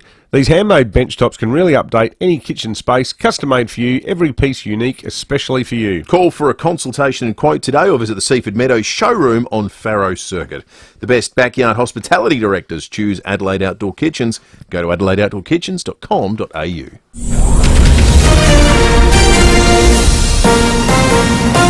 This is 5AA News, always Adelaide. Partly cloudy and 27 today. With the 7:30 news, I'm Graham Goodings. Chipped windscreen? RAA approved repairer Complete Windscreens repairs it from just $99. Find the big red koala. US police have arrested an armed man outside a Donald Trump rally at Coachella in California. Channel 7's Tim Lester says they believe they may have thwarted a third assassination attempt. Just as the rally was starting, police say they pulled over a SUV and found inside an unregistered handgun, an unregistered shotgun, and a large capacity magazine, high capacity magazine. And they took the 49-year-old into custody. He's a man from Las Vegas. The new Liberal candidate in the seat formerly held by David Spears has admitted she was previously a member of the Greens. City of Holdfast Mayor Amanda Wilson only joined the Liberal Party on Friday. She spoke with 5AA's Jono Edwards. Oh, I was a member of the Greens a long time ago for a hot minute, but that lasted for about 6 months, way back at the beginning of the century. I became a member of the Liberal Party on Friday because, as mayor, I needed to be independent. Yep. I work with lots of different people from lots of different parties. South Australia is making a play to host the 2026 COP31 Climate Change Conference in Adelaide. The Conference of the Parties brings together representatives of 197 nations and is the supreme climate change decision-making body for the United Nations. The event would bring more than 30,000 visitors to the state, with $500 million worth of economic benefit. Experts are warning Australians living with one of the most lethal forms of cancer are being overlooked.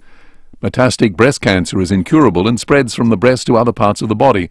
Breast Cancer Network Australia's Vicky Durston says many of those living with the disease feel invisible. This group of people are often forgotten. Breast Cancer Network, alongside global leaders from around the world, have united to launch some policy recommendations to improve disparities and also the inequalities that still exist. The Nationals leader has described the failed voice referendum a vanity project. Today marks 1 year since Australians went to the polls to vote on a constitutionally enshrined advisory body.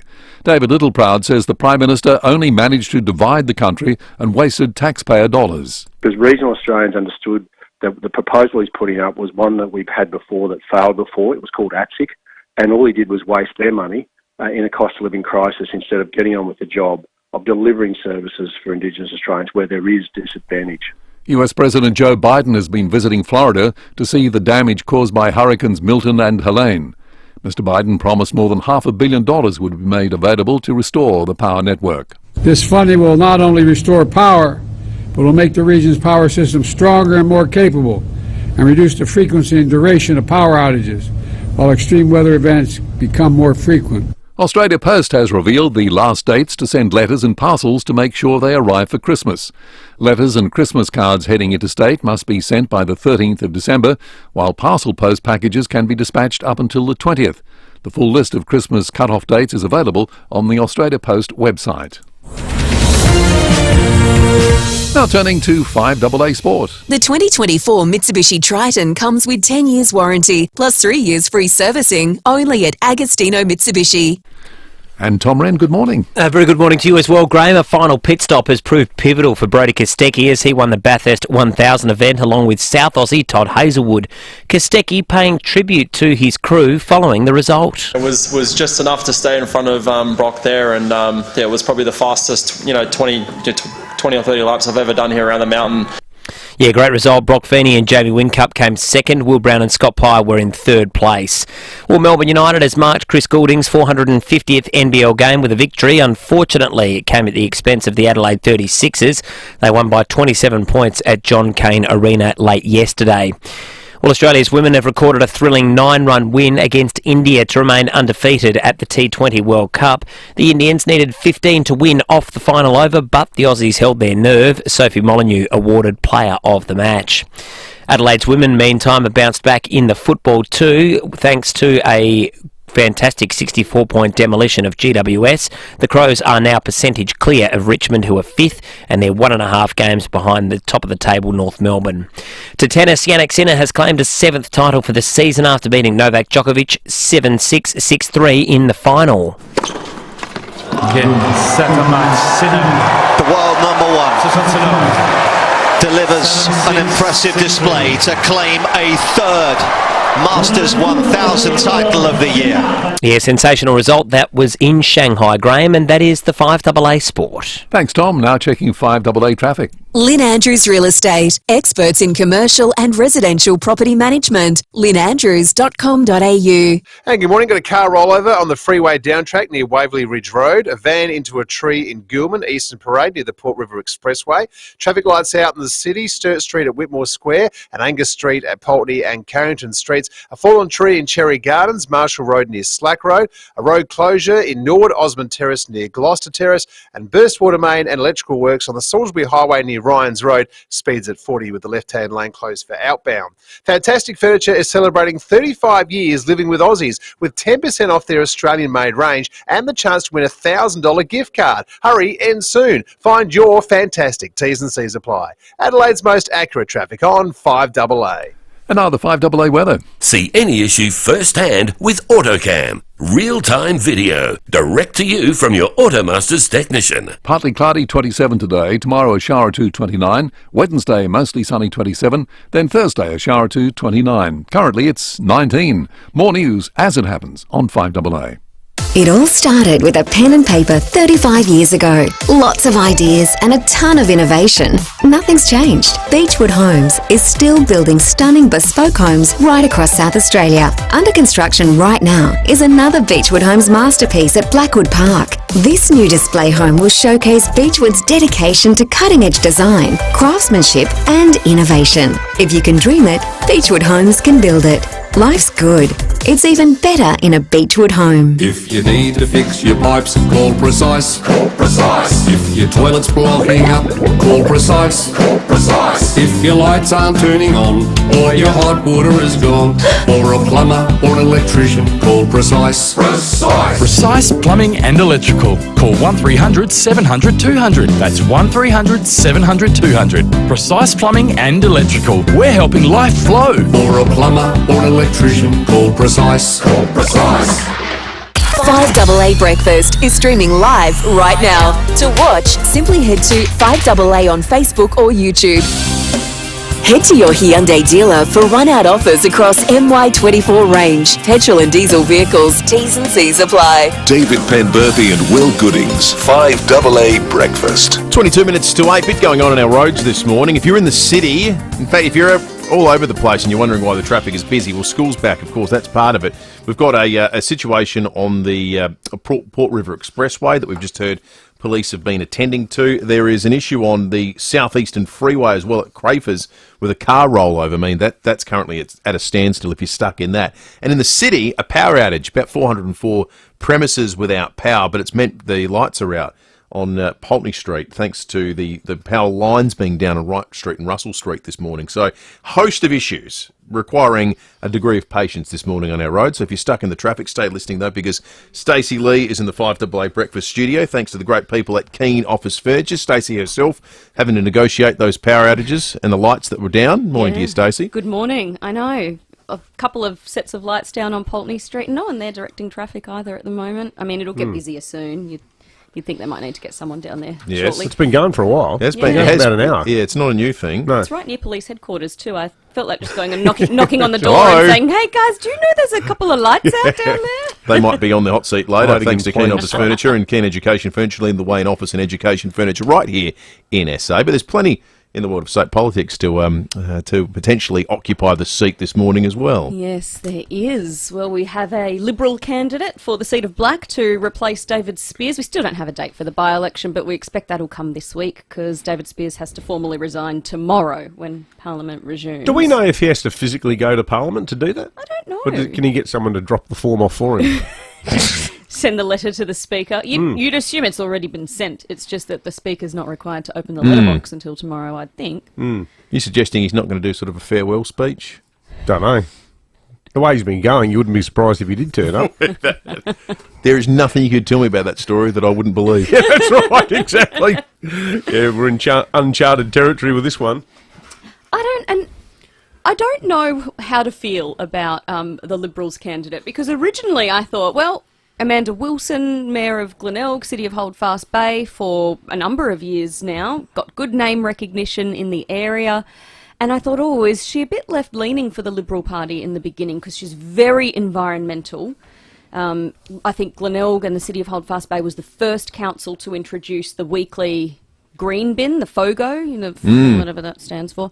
But they pick up the green bin weekly instead of picking up the red rubbish bin weekly to try, to help save the environment. And I know that it's a big focus of Amanda Wilson. And then I thought, no, I don't think so, because David Spears was also very environmentally focused. And you can be a Liberal and also care about the environment, despite what some people in the Liberal Party think the priorities of the party should be.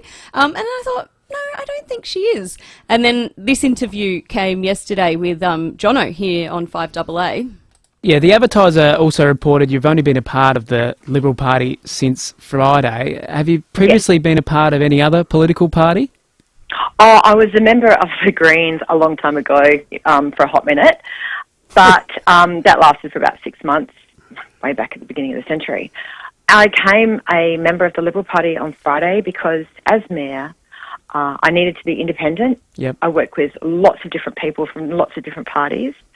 And prior to that, I never really wanted to join a party because I could never imagine me being a very good foot soldier. Having talked to the Liberal Party last week about what was important to me and the values that I bring, I felt that it was a really good mix. I don't actually care. Well, it was a long time ago. A long time ago. Yeah. And maybe originally when you hear that in the very beginning, you think, oh, that's not good. Greens, Liberal Party. If it was 6 months ago, it'd be a different story. Different story. And then you find out that the Labor Party had twice asked Amanda Wilson to run in separate seats, once in Gibson and once in Boothby in state and federal parliament. Hot property. And then I just think, who cares? How can the Labor Party be making a big deal out of this? They are the best at doing this. The Labor Party is, they're such great political strategists. But on this one, I think they've read the room wrong. What are we saying? Our politicians can't have had experience before Parliament? This is what I don't understand. We don't want lifelong politicians. We don't want people who have had no life experience. We don't want people who have only ever been a member of a party and then not had a real life experience. Then they get some real life experience and go and be the mayor of a council, and all of a sudden that's not good enough as well. Yeah, and as you allude to, Stace, it's a good counter argument for the Libs to say, well, okay, if the woman that you're attacking, why did you on 2 occasions court her to run for Labor? I mean, the word, the whisper doing the rounds was that Penny Wong spoke to her about running in Boothby, and that Malley himself spoke to her. Yeah. I don't know, I haven't had seen any confirmation from Malinowskis. Maybe it was someone in his office, maybe it was the State Party Director Reggie Martin, but the rumour is that it was Malley himself. That'd be a good mail drop, wouldn't it? As endorsed by Peter Malinowskis, Penny Wong, and the Greens. Across the board. Yeah, she's beloved. People want this woman. That's right. I reckon the real problem she's got, though, is not living in the seat. And Hallett Cove, as Jade found the other day at the Hallett Cove shopping centre, it has a uniquely Hallett Cove sense of life. You know, like people outside of the area might go, well, Glenelg's just down the road. Yeah, I think it's sort of light years away in a lot of ways. I agree with you on that. I think that part is more of an issue than being a member of the Greens for 2 minutes 20 years ago. However, Labor's MP for Gibson doesn't live in her seat.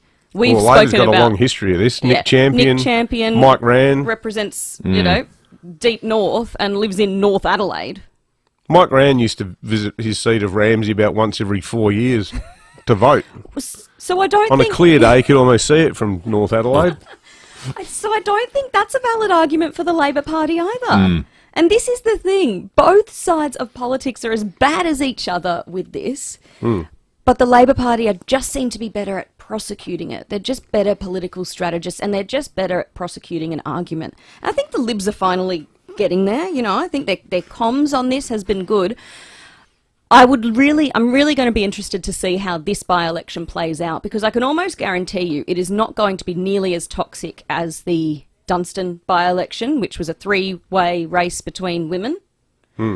I mean, the Labor's candidate for the seat of Black, Alex Dighton, he's a teacher in the area. I did ask him last week on my program about his views on certain social issues, because people want to know what their MP thinks of different social issues, and certainly whoever's elected in Black may or may not be invited to vote on the new Ben Hood abortion bill, which I think is up for a vote in the upper house this week.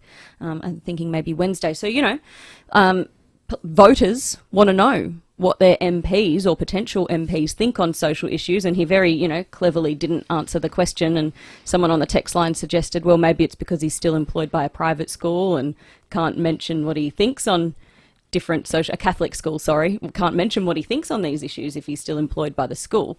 I think he's still employed by the school this week, because there's a circular doing the rounds within the school community saying that Mr. Dighton is running again for the Labor Party and will be taking a leave of absence to campaign starting from next Monday. Oh, is that because it was school holidays? Yeah, well, no, school's back today.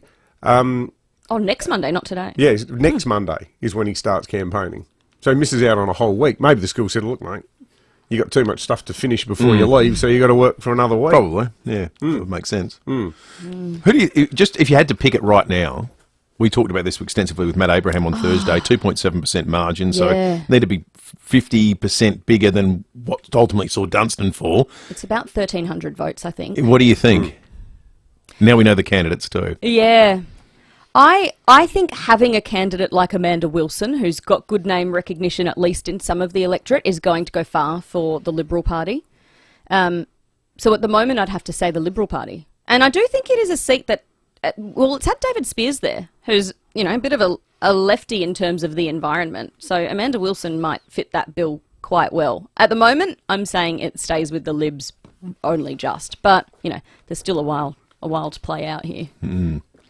I've just noticed I've been distracted momentarily by some text that reminded me of something you started telling us off air a moment ago, Stacey, about Todd Hazelwood, who was one of the drivers who won Bathurst over the weekend from Adelaide. He's got a great story where his family remortgaged their home to raise money to allow his racing career to take off. They ran sausage sizzles. We said Bunnings because that's sort of your default thing. Turns out, thanks to a texter who sent in a picture, he was sponsored by the Glynde Mitre 10. That's a good Mitre 10. And they ran the sausage sizzle at the Glynde Mitre 10. Good on them. Where it all took place. Now, you've had a run in. You've had a history with the in inverted commas Bunnings sausage sizzle. Yeah. Well, a couple of weeks ago, long weekend, we were at Bunnings and getting our stuff for the garden, and thought, you can't walk past the sausage sizzle and not stop and get one. Stopped.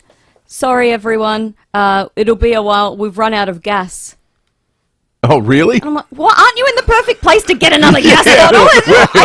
I can see them from here. Is there a shop that handles this? Would you like me to go and grab one for you? Because once you've got the smell of sausage sizzle and you've got it in your head, all right, we'll stop on the way out and get one. You can't not. You have to. That is fantastic. I don't know. You're weirdly anti. Yeah, I might get kicked out of Australia for saying this. What? I don't. I hate the way that sausage taste follows you around for days. I think there's something about it. No, I think it's good, and the cheaper the sausage, the better. No. Cheap, Sorry. basic white bread, onions, sauce. Guilty as charged. Food snob, un-Australian. Go back to Russia. Have you had the Gaganis sausage sizzle? Oh, then that is a completely different proposition.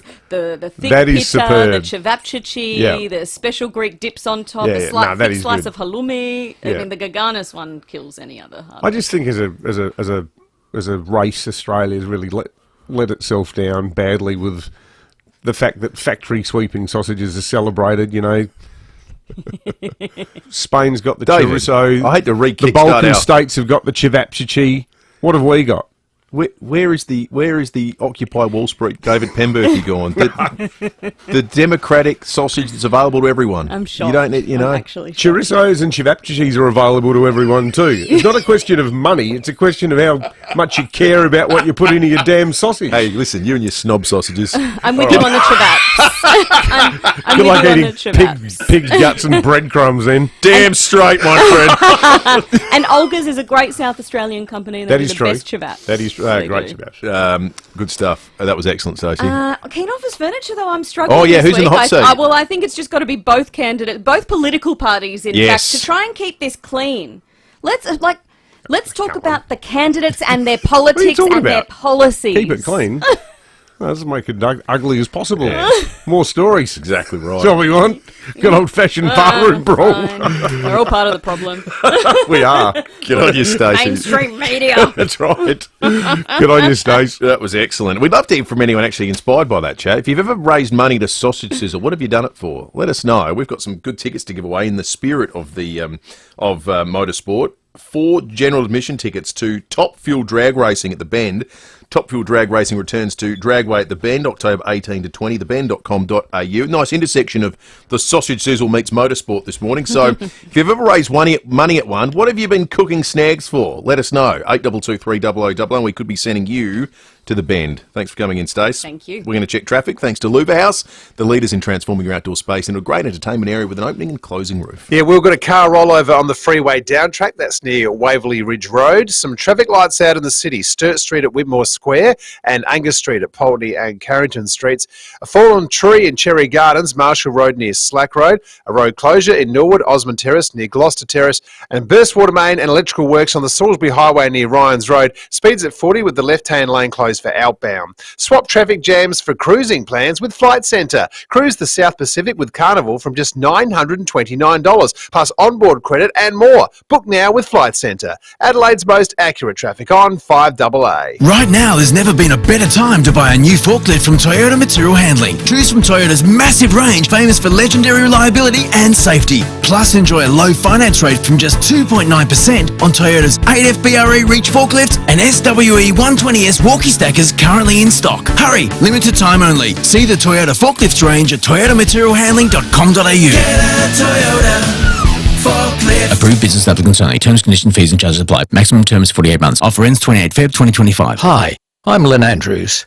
The Lynn Andrews team have seen a lot of change in real estate over the past 50 years, but one thing remains unchanged: our passion to help people invest in their future. To build strong property portfolios in either the residential or the commercial sectors. Our commitment to property investment over the years means we have a wealth of knowledge to share. We're here to help you. Visit lynnandrews.com.au. Have you seen the stunning new sign at NRG Solar's relocated office in St Mary's? It's not just a sign, it's a beacon of sustainability. As leaders in solar solutions, NRG Solar's commitment to innovation shines bright. Their new warehouse is fully stocked with a stunning range of wholesale solar and battery equipment. See it for yourself, 1275 South Road, St Mary's, or visit nrgsolar.com.au for a sustainable future. That's nrgsolar.com.au. Now, everyone needs to tune in carefully to what we're about to say. This is hugely important. Now, if you're living alone, regardless of age, what you should have is a Care Alert smart dialer protecting you while at home, and that's hugely important, especially if you're older. Now, this is a hugely important statement as well. We know that Mike and Darren Steele have done a hell of a lot of work promoting this over the years. Care Alert Smart Dial is easy to use emergency personal alert system. It'll send instant notifications to family and friends, or you can have the option of a 24/7 professional monitoring setup if help is urgently needed. It's perfect for elderly parents or for people living independently. When the smart dial is sent to you, and this is the good thing, you don't just set it up, there's no instructions to read, it's fully programmed and ready to go. It's already an excellent life-saving product. We set one up for Kate's mum a couple of years ago, and it was the easiest thing in the world. And look, it's basically peace of mind. In fact, in a recent survey, over 75% of 2,000 elderly people said a personal alert system was the single most important device that would keep them staying for longer in their own homes, which makes sense when you think about it, because it's like having your own guard consistently protecting you. So these fantastic devices, they could be free as well through My Aged Care or the NDIS. Worth checking that out, through the state government as well. If you'd like to learn more, simply visit carealert.com.au or give them a buzz, 1300 75 85 95. Adelaide Appliance Gallery makes your everyday easier with spectacular savings on selected Smeg cooktops. Save up to $1,000. You'll also save up to $2,000 on Victoria and Portofino cookers, plus 10% off matching range hoods. With offers this good, some terms, conditions and exclusions apply. From the kitchen to the laundry, Adelaide Appliance Gallery makes your everyday easier. Call into 155 Paynham Road, St Peters and look at their stunning designer appliance gallery, or visit adelaideappliancegallery.com.au. Head to your Hyundai dealer for run-out offers across MY24 range. Petrol and diesel vehicles. T's and C's apply. David Penberthy and Will Goodings. 5AA Breakfast. 5 to 8. Let's check in with Jade Rockman again out on the road, thanks to Duntons. Good morning again, Jade. Good morning, guys. I've got some news close to our hearts at 5AA. We all know and love the Undy Drive, of course, and our wonderful listeners. They've been incredible in helping us raise massive, huge dollars for Katherine House. I've got some news to share. It's exciting because we can all be a part of it. Now, Katherine House will be building another crisis centre. The tagline is Build Her Up. Now, that's twofold. Build her up, to build women up in a time of need, give them a safe space and the tools and comfort they need to start again, and build her up because it's a big, high building and it is lovely. Now, Katherine House, they've got an existing block of land, building plan, and that has already been approved. It looks like a well-designed architectural block of units. Now, I can't tell you where it is for obvious reasons, but there'll be individual apartments and not communal living like there is now, to give women that real sense of privacy and a sense of independence as well. Staff sleepover unit will be in there as well for 24/7 support. There'll be a large domestic kitchen for shared meals, computer training space, secure outdoor garden. There'll be a large multi-purpose wellness centre, a dedicated education area, craft, cooking and activity areas. There'll be restorative relaxation spaces, private one-on-one meeting rooms, and also a heavy increased security at all times, of course. But this new place, it will also be able to accommodate mothers with infants and children. So that's massive. That is a huge game changer because the current setup can't do that. And we already know that over 50% of women who seek help from Katherine House services, that is as a direct result of family and domestic violence incidences. So now that mothers can bring their children in, that's a huge game changer for many women out there. Now, it is bittersweet news in that it's wonderful that more is being done, more facilities are available, but bitter in that we need more because numbers of women needing crisis care is soaring. Listen to this, guys. In 2023, the waitlist for Katherine House's crisis accommodation service totalled 332 women. So, guys, the aim is now to raise $2.5 million to get cracking and build this next generation centre before the end of next year. Now, it's a big ask because Katherine House, they need us, the community, to chip in what, and we can. We're wonderful. We've proved that with the Undy Drive. We are so generous. I was at the Katherine House Gala on the weekend on Saturday night, and there is huge hearts out there. Some big business in South Australia have already dug deep, so they've already got a lot in the kitty already, but they do need more.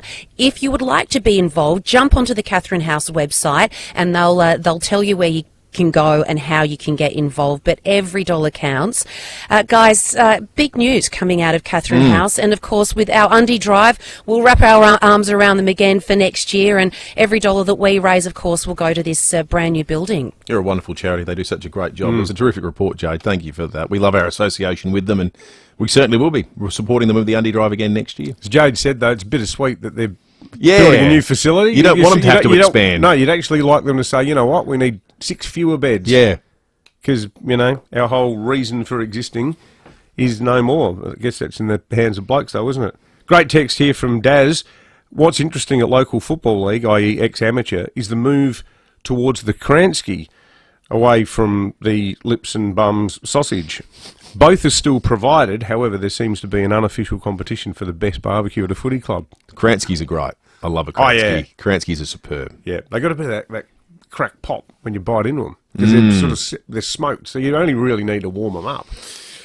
Now I'm getting hungry. Minute to Yeah, 8. Fancy roll, go right. 5AA News is coming up. Breaking at 8, not too far away.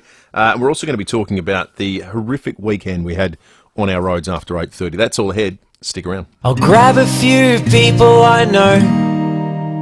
We'll mark out some places to go. There's no invitation, just a destination, and that's the best freedom I know. Jump in the J-Co. Jump in the J-Co. Yeah, that's the best freedom I know. Over 60,000 Adelaide homes have said yes to saving money on their energy bills with Yes, your energy saving solutions. What's keeping you? Did you know that you might be eligible for a rebate on a new appliance like a dryer or fridge? You might even qualify for a purchase you've already made. Just visit the Yes website for a list of appliances and the size of the cashback available. For T's and C's on this unbeatable offer from your energy saving solutions, go to yes.net.au. That's yes.net.au. Up-to-the-minute news for South Australia.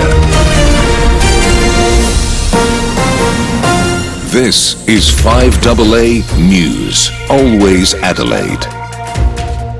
Partly cloudy and 27 today with the 8 o'clock news. Good morning, I'm Graham Goodings. Make RAA-approved windscreen repairer, Complete Windscreens, your insurer repairer of choice. Visit completewindscreens.com.au. Police say it's possible a man found with 2 guns outside a US campaign rally may have been planning on assassinating Donald Trump. The 49-year-old has been taken into custody after being stopped at a security checkpoint near the venue at Coachella. Former FBI agent Bobby Shakon has told Today, with just over 20 days until the election, the former president's team is ramping up requests for security. I think we expect to see a lot more technology deployed, like the military drones, air coverage, shutdown of the FAA will shut down airspace around his appearances and around his homes. The use of military dogs. Many of them are in place. This is enhancement. A man has threatened staff at a Peterborough service station with a butane torch. Police allege the man attempted to steal goods and, when confronted by an attendant, produced a large butane burner. He then burned items in the store with the torch before police arrived on the scene, and then he was arrested. The 29-year-old Salisbury North man was charged with several offences, including common assault, threatening to damage property, and possessing a prescription drug. The state government has launched an attack on the Liberals over the appointment of a former Green to run for the seat vacated by David Spears. City of Holdfast Mayor Amanda Wilson admitted on 5AA she only joined the Liberal Party on Friday. Treasurer Stephen Mulligan says not only was she a Green, she doesn't even live in the electorate. Even worse, only a few months ago, the state Liberals were criticising Amanda Wilson for a massive 7.1% increase in council rates in the council that she leads at Holdfast Bay. Now it seems the Liberals have changed their tune. They're endorsing Amanda Wilson, someone who wasn't even a member of their political party until Friday. The coalition is leading Labor on a 2-party preferred basis for the first time since the election. Sophie Clark reports. The latest news poll shows the opposition has edged ahead of Labor 51% to 49% for the first time since May 2022. The small lead comes from a slight shift in minor party preferences. The coalition's also leading on primary votes 38% to 31%. That's remained the same since the last polling period. Anthony Albanese is the preferred Prime Minister over Peter Dutton. It's back to school this morning for last term. Senior Constable Peter Squire is urging motorists to slow down and keep an eye out in school zones. Children and young people are at risk in this environment, and particularly around schools, so they're smaller, less visible to drivers. Their active behaviour can be less predictable, and they have some error of judgment sometimes when dealing with traffic.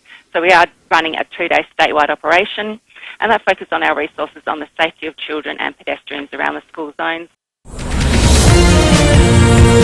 Now turning to 5AA Sport. The 2024 Mitsubishi Triton comes with 10 years warranty, plus 3 years free servicing, only at Agostino Mitsubishi. And here's Tom Wren. Thank you, Graham. Time is ticking for the AFL trade period, which expires on Wednesday. Much interest centres around whether Port Adelaide will be able to get a deal done for Dan Houston. Meantime, St Kilda has withdrawn interest in trading for power ruckman Ivan Soldo on medical grounds. And Adelaide's women have destroyed GWS by 64 points in their match in Sydney yesterday. Ebony Marinoff, incredible with 41 touches and 17 tackles. Let's get to motorsport. Brodie Kostecki and South Aussie Todd Hazelwood have claimed the Bathurst 1000 after an intense finish. The duo kicked the Bathurst curse to become just the 5th pairing this century to claim the crown from pole position. Hazelwood telling Fox Sports he can't imagine anyone better to do it with. What an absolute gem of a bloke he is. He's a wizard around the mountain, and to share it around here, as you said, my first win, unbelievable, just dream come true for so many reasons. Yeah, great result. The Adelaide 36ers run of 3 straight wins has come to an end after going down by 27 points against Melbourne United. Australia has booked a spot in the Final Four at the Women's Cricket T20 World Cup after beating India by 9 runs. Meantime, defending one-day Cup champions Western Australia have recorded their first win of this season's tournament after knocking off Queensland by 4 wickets. The Socceroos will train today ahead of tomorrow night's huge World Cup qualifier against a red-hot Japan. Meantime, England has beaten Finland 3-1 in their UEFA Nations League match this morning. To tennis, Jannik Sinner has won the Shanghai Masters 1000 event after a straight sets victory against Novak Djokovic in the final. And a fabulous result for South Aussie golfer Jack Buchanan, taking out the WA PGA event in Kalgoorlie after winning on the second playoff hole. And that's the 5AA Sport. Thanks, Tom. Now checking 5AA traffic. Lynn Andrews Real Estate, experts in commercial and residential property management. lynnandrews.com.au. And good morning. Got a car rollover on the freeway down track near Waverley Ridge Road. Some traffic lights out in the city, Sturt Street at Whitmore Square and Angus Street at Pulteney and Carrington Streets. A fallen tree, Cherry Gardens, Marshall Road near Slack Road. A road closure in Norwood, Osmond Terrace near Gloucester Terrace. And in Parafield Gardens, a burst water main and electrical works, Salisbury Highway near Ryans Road. Speeds down to 40. The left-hand lane closed for outbound. Hungry for a quick filling meal? Grab 2 Eat Traveller pies or sausage rolls for just $5.95 at OTR. Delicious, great value and ready when you are. Adelaide's most accurate traffic on 5AA. Now the 5AA forecast. See any issue firsthand with AutoCam. Real-time video, direct to you from your Automaster's technician. Warm days ahead, partly cloudy 27 today, tomorrow a shower or 2 29, Wednesday mostly sunny 27, then Thursday a shower or 2 29. Currently it's 18. More news as it happens on 5AA. It's time to raise the bar. If you're organising an event, anything from a small meeting to a grand gala, you'll know there are many things to consider. So trust the experts at Adelaide Convention Centre to help you elevate your vision. With the support from our team at every stage, you'll be amazed at what can happen in turning each aspect into an unforgettable experience for both you and your guests. Contact our team and discover the magic to elevate your vision at Adelaide Convention Centre. Imagine a learning space that inspires creativity and a connection with nature. Here at Keen Education Furniture, we can make that a reality. With locally sourced furniture, custom prints and finishes to suit your learning place, our education furniture is crafted to perfection. At Keen Education Furniture, we're dedicated to creating exceptional learning spaces. Our furniture is designed to inspire and endure. Let us help you create a learning space that inspires. Keen Education Furniture. Learn happy, get keen. Setting the agenda for South Australia. This is 5AA, always Adelaide. Head to your Hyundai dealer for run-out offers across MY24 range. Petrol and diesel vehicles. T's and C's apply. David Penberthy and Will Goodings. 5AA Breakfast. 8 minutes after 8, it's an overcast start to the day, but that's the least of your concerns if you're on the roads, because it wouldn't be the return to school without a couple of major crashes causing traffic chaos in Adelaide this morning. The Port River Expressway and the South Eastern Freeway are both at a standstill due to accidents. We'll have updates every 15 minutes for you on those. Although, if you can furnish us with some more up-to-date information, you can call in and let us know what's happening or what the sort of delays are. We always appreciate your intel. 8223 you can text us on the Duttons text line. And stick around, folks, because the competition that stops the nation, What Cheese Am I, coming up in the next half hour. Get your cheese-related thinking caps on. It's the most innovative game in the history of radio. Just did the clues then. Some crackers. It looks like you got 4 lines, 3 lines. 3 with a bonus. Okay. The cheese knowers will get it from the get-go. Oh, there's a few that fit into that category. No, we want a genuine cheese lover to win it. We do. Yeah, not something blowing. Yeah, not someone who's just a craft singles person or something. You know. Someone who knows their mimolette from their Senegal. That's all coming up this half hour. First stop at Breaking It 8. Well, we gave the Labor candidate Alex Dighton star billing last week when his candidacy was confirmed for the looming by-election in the seat of Black, and we pledged at the time that when the Libs had pre-selected their candidate, we would, in the spirit of fairness, do exactly the same thing for them. On that basis, we are joined now for Breaking It 8 today by Amanda Wilson, who is the Liberal candidate for the seat of Black, currently, but now on leave, I understand, as the Mayor of Holdfast Bay down in Glenelg. Amanda, good morning and congratulations on your nomination. Good morning. Thank you very much. I'm so lucky to be living down here. I love the place that I live, and I'm really excited to be the candidate for the Liberal Party for Black. Can we just deal with the question of where you live first, though? A lot of people would say, oh, Glenelg and Hallett Cove, they're only, just up the road from each other. They are pretty different places, though. Do you know much about Hallett Cove? I wouldn't say they're different. I've been living in this community and representing this community since 2018. And, it's my home. I live and breathe the community. And I know how integrated the entire area is. Everyone goes to the same surf clubs, sailing clubs, and electorates are just a line on the map. I live in the community, so I don't think it's an issue at all. It's been now widely reported that you were courted by the Labor Party previously. You've declared an association with the Greens. What was it about this pitch from the Libs that convinced you that this was the political party for you? I'm concerned about housing affordability. I'm concerned about the economy and wasteful spending. Just recently, the lights on Brighton Road and Edward Street were put in for $30 million, and people are shocked that the government would spend $30 million on one set of traffic lights. For those sorts of reasons, and so that because I also wanted to advocate for the environment, I have decided to go with the Liberal Party because in my experience, they are the ones that have actually supported all of our environmental initiatives down here. We built the recycling centre down at Seaford. That was $11 million. It now takes all of our rubbish, our recycled rubbish, and turns it into resources and roads. And $5.7 million of that came from Nicole Flynn and the Liberal government. They also funded various pocket parks that we've had around Seacliff, the Shellfish Reef out in the Gulf. So I've always had a really good working relationship with them in relation to the environment. So I'm really happy to be able to progress that. As Mayor, Amanda, were you part of the decision-making process?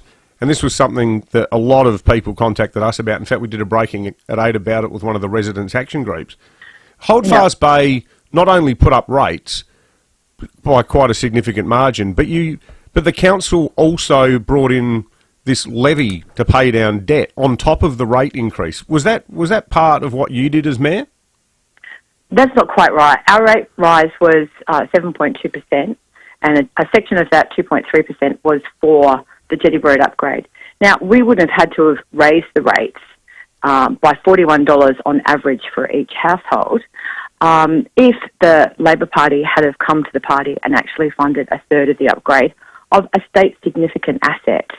Now, ordinarily, the Labor Party or a government would come in and fund a third of that. We've got stormwater at Glenelg, which is ancient, it's falling apart. We're not even qualifying for any stormwater grants. And it's this sort of spending by the government that's focused only really on marginal seats and not on need that really started to concern me. And I don't think it's fair that they keep cost shifting to councils. For example, the Glenelg Jetty is not capable of holding a crane on it that can support sand pumping to Kingston Park. Therefore, Kingston Park has had 50% less sand this year than what it should ordinarily have. Now, the repair work on that jetty should be done by the Department of Transport. They own that jetty, but they refuse to pay. And that sort of cost gets shifted to council in relation which in to turn, though, gets shifted to the ratepayers. So that's right. But wasn't it a bit harsh to hit ratepayers with a levy on top of a rate increase too? No, because it's $41 on average for each household. Whole That's Fast a lot of Facebook money. has low rates. $41 for the year. And on top of that, we're getting a new asset, which will generate between $200 and $300 million into the economy. But don't forget that a lot of people that work down there and own their businesses live in the southern coastal areas. You know, this affects their livelihood. It affects their take-home pay. And if Jetty Road is thriving, then the entire southern region is thriving. And it's really, it's just important. Everybody in South Australia knows that Jetty Road needs to be done up. You have said it on your show several times. And unfortunately, after years and years of lobbying the state government for funding, we were exasperated. We couldn't get any money.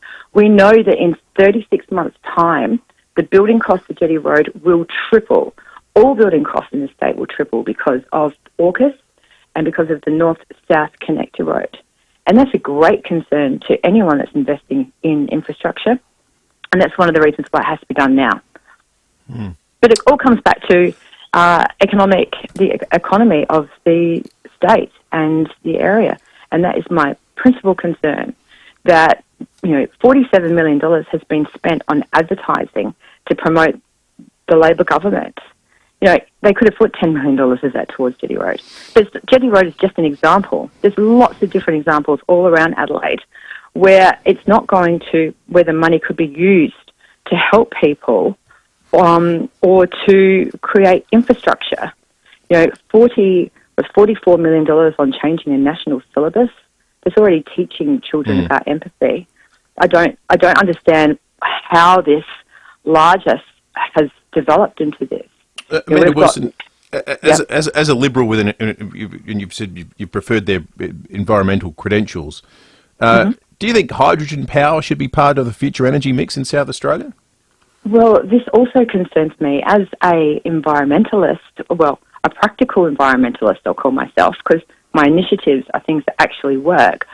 I'm not convinced that hydrogen power is the future. I have not seen the research that shows us that this $700 million investment that's happening outside of the city, where people can't see what's happening, except, obviously the folks at Whyalla that's nearby it, but $700 million on an unproven power source when people are struggling to pay their electricity bills, which have gone up 28% in a year.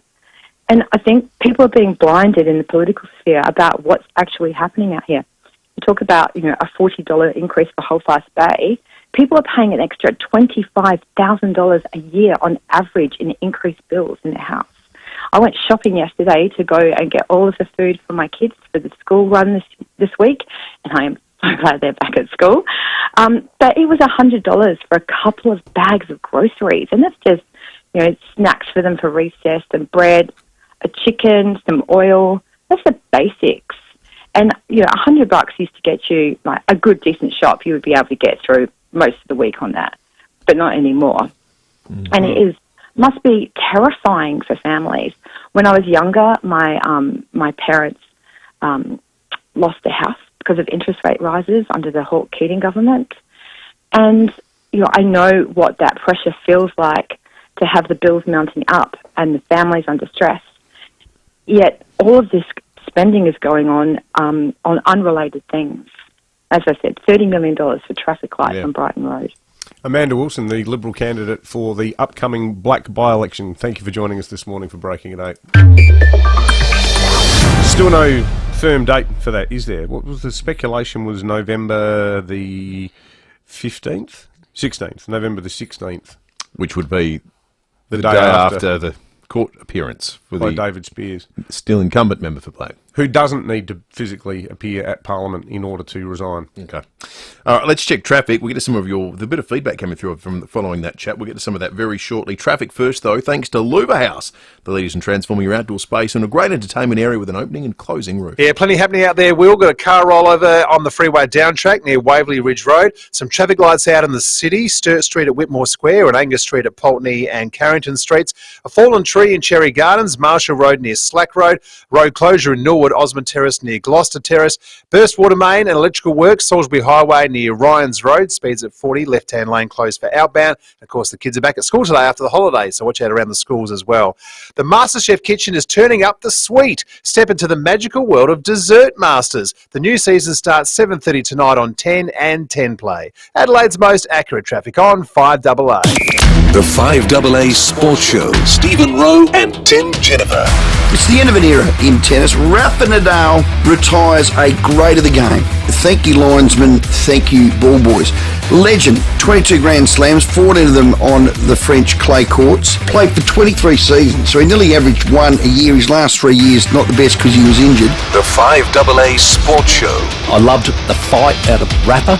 Weekdays from 4 p.m. on 5AA. Always Adelaide.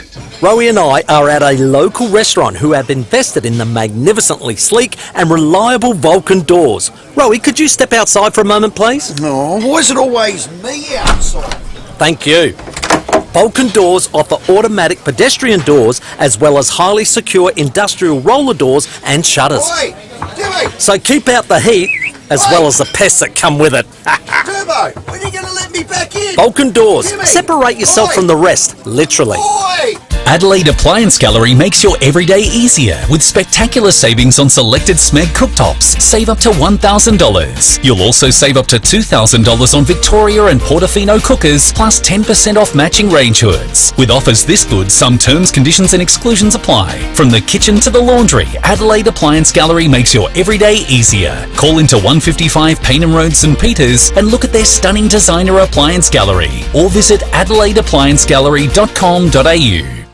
There's over 16,000 words in the Australian dictionary, but here's one you won't find in there. Well, not yet anyway. It's home, spelt H-A-U-M-E. Home. Now, what it means is to sell your home quickly at market price without open inspections, without any advertising or marketing costs. This sounds like if you wanted to sell your house without any stress, Daniel Talia has your solution. I sat down with him and had a chat about this. It's a great concept. You can save tens of thousands of dollars too in fees, in advertising and all that kind of stuff. Daniel Talia is the general manager of Home, and Daniel, along with his team, can make an offer on your home right now. The only thing you have to do, it sounds too simple to be true, but it's true, is get in touch with Home. Now remember the spelling again, H-A-U-M-E, Home. If you want to know how much your house is worth and whether he might be a buyer for it, you just ring them up and ask them and they'll tell you. It's that easy. And look, aside from all the savings you make on advertising, marketing, none of the hassles of open inspections, the other thing you're going to love is the settlement date, because you can take up to 12 months to settle if you wish. So if you're thinking of selling your home, it could not be easier than with Home. Visit home.com.au. That's HAUME.com.au. Companies and small business that use one solution for their IT management, cybersecurity and AI implementation are always ahead of the curve and ready for anything. One Solution is local too, a full-service technology company right here in Adelaide, offering a diverse range of solutions across IT, telecommunications, phone and mobile systems, cybersecurity and AI. Today, more than ever, it's important to safeguard your business. Do it with One Solution. onesolution.net.au, a Platinum Telstra partner. Rosanna Mangiarelli here from 7 News. Join me and Will Goodings for Adelaide's leading news hour, 7 News, tonight at 6 o'clock. Head to your Hyundai dealer for run-out offers across MY24 range, petrol and diesel vehicles. T's and C's apply. David Penberthy and Will Goodings, 5AA Breakfast. Cheese Fest is back, which means What Cheese Am I is back. We're going to reveal the clues shortly. If you want to get along to Cheese Fest, get calling now, 8223 0000. Chat with Lucy and Jono out there. And you know what? You don't have to be the first caller through, because the first caller may get it wrong. 8223 0000. Get calling now if you want to get along to Cheese Fest. Quite a lot of feedback to the interview we just did with the Liberal candidate for the Black by-election, Amanda Wilson. One here saying, Amanda Wilson, you haven't been voted in yet. You already sound like a politician. That's from Wally the Walnut. One here saying, wow, Amanda Wilson, for the leader of the Liberal Party. She was sensational. Couple here saying Jetty Road is not in the seat of black, pointing out the geographic challenge that she'll have to convince voters is not an issue, not living in the seat. Another one here from Andrew saying, concerned about the cost of living but raised rates and then blames Labor sounds like a definite politician.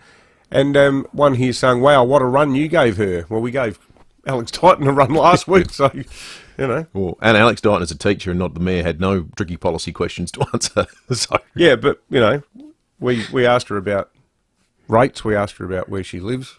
We asked Alex Dighton about ramping last week, so, you know, not here to make friends.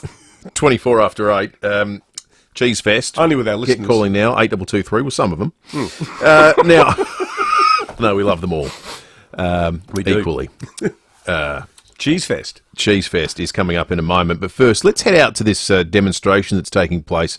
The gas conference in Adelaide's been going over the weekend, and today Extinction Rebellion are there protesting as we speak. And Jade Robrin is on the spot reporting. Jade, what can you see? Hi guys, good morning.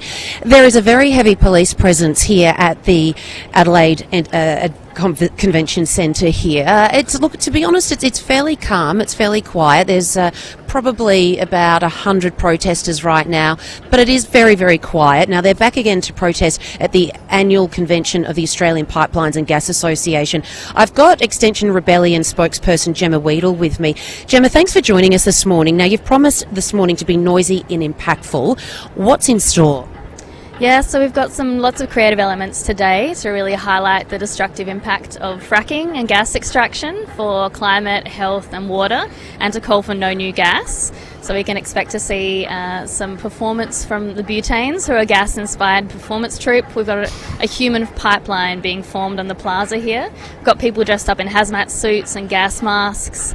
Slow clapping. We're greeting the delegates as they come in now. So quite quiet at the moment, but we'll wrap things up with a bit more noise just to show that we're here and that we really oppose the expansion of the gas industry. I can hear a ticking sound in the background. I'm guessing that's some sort of clock. Time's running out. Yeah, that's exactly right. The time's running out for the climate crisis and for humanity if we keep extracting oil and gas, because we know we need to leave killer gas in the ground if we want a chance of avoiding the worst of the climate crisis.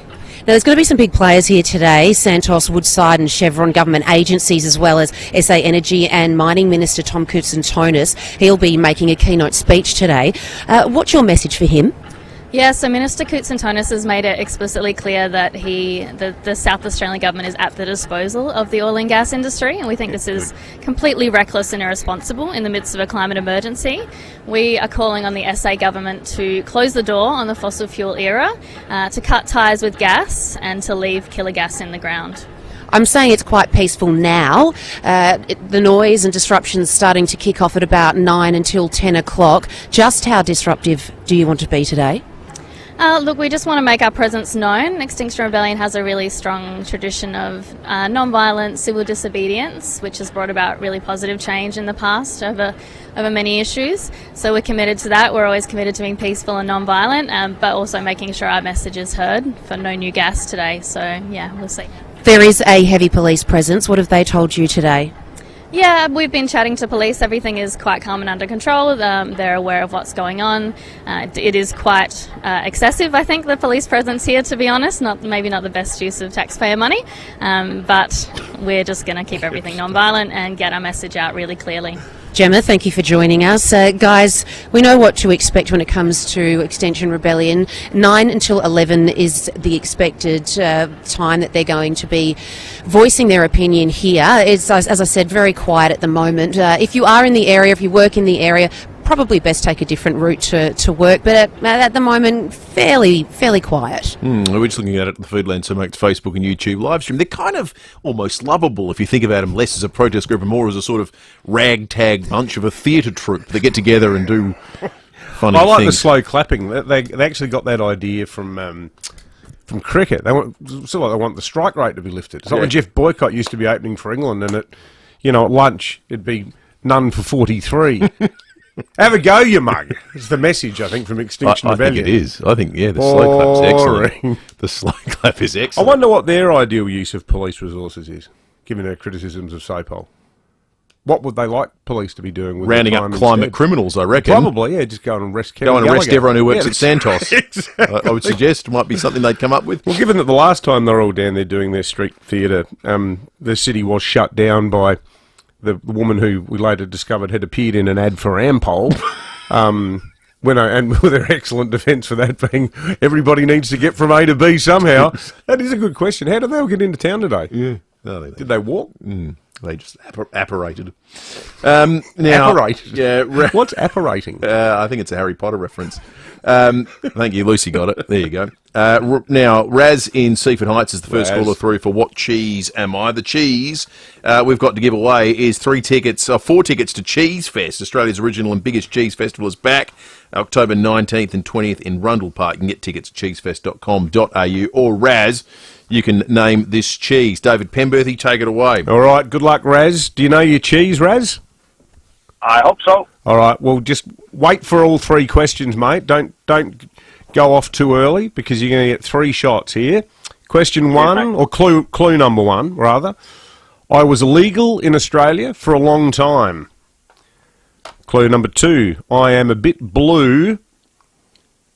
And clue number 3, I am the star ingredient in a famous French salad. That would be blue cheese. I need the exact name, though. Sorry, Raz. Rockford? Yes! Well done. Wow! Excellent. Well done, mate. I thought it was 100 to 1 after saying blue cheese. Yeah, no, that was excellent, Raz. Well Raz done. knew what he was doing, and now you and 3 friends, Raz, off to Cheese Fest for 2024. You can get those tickets at cheesefest.com.au.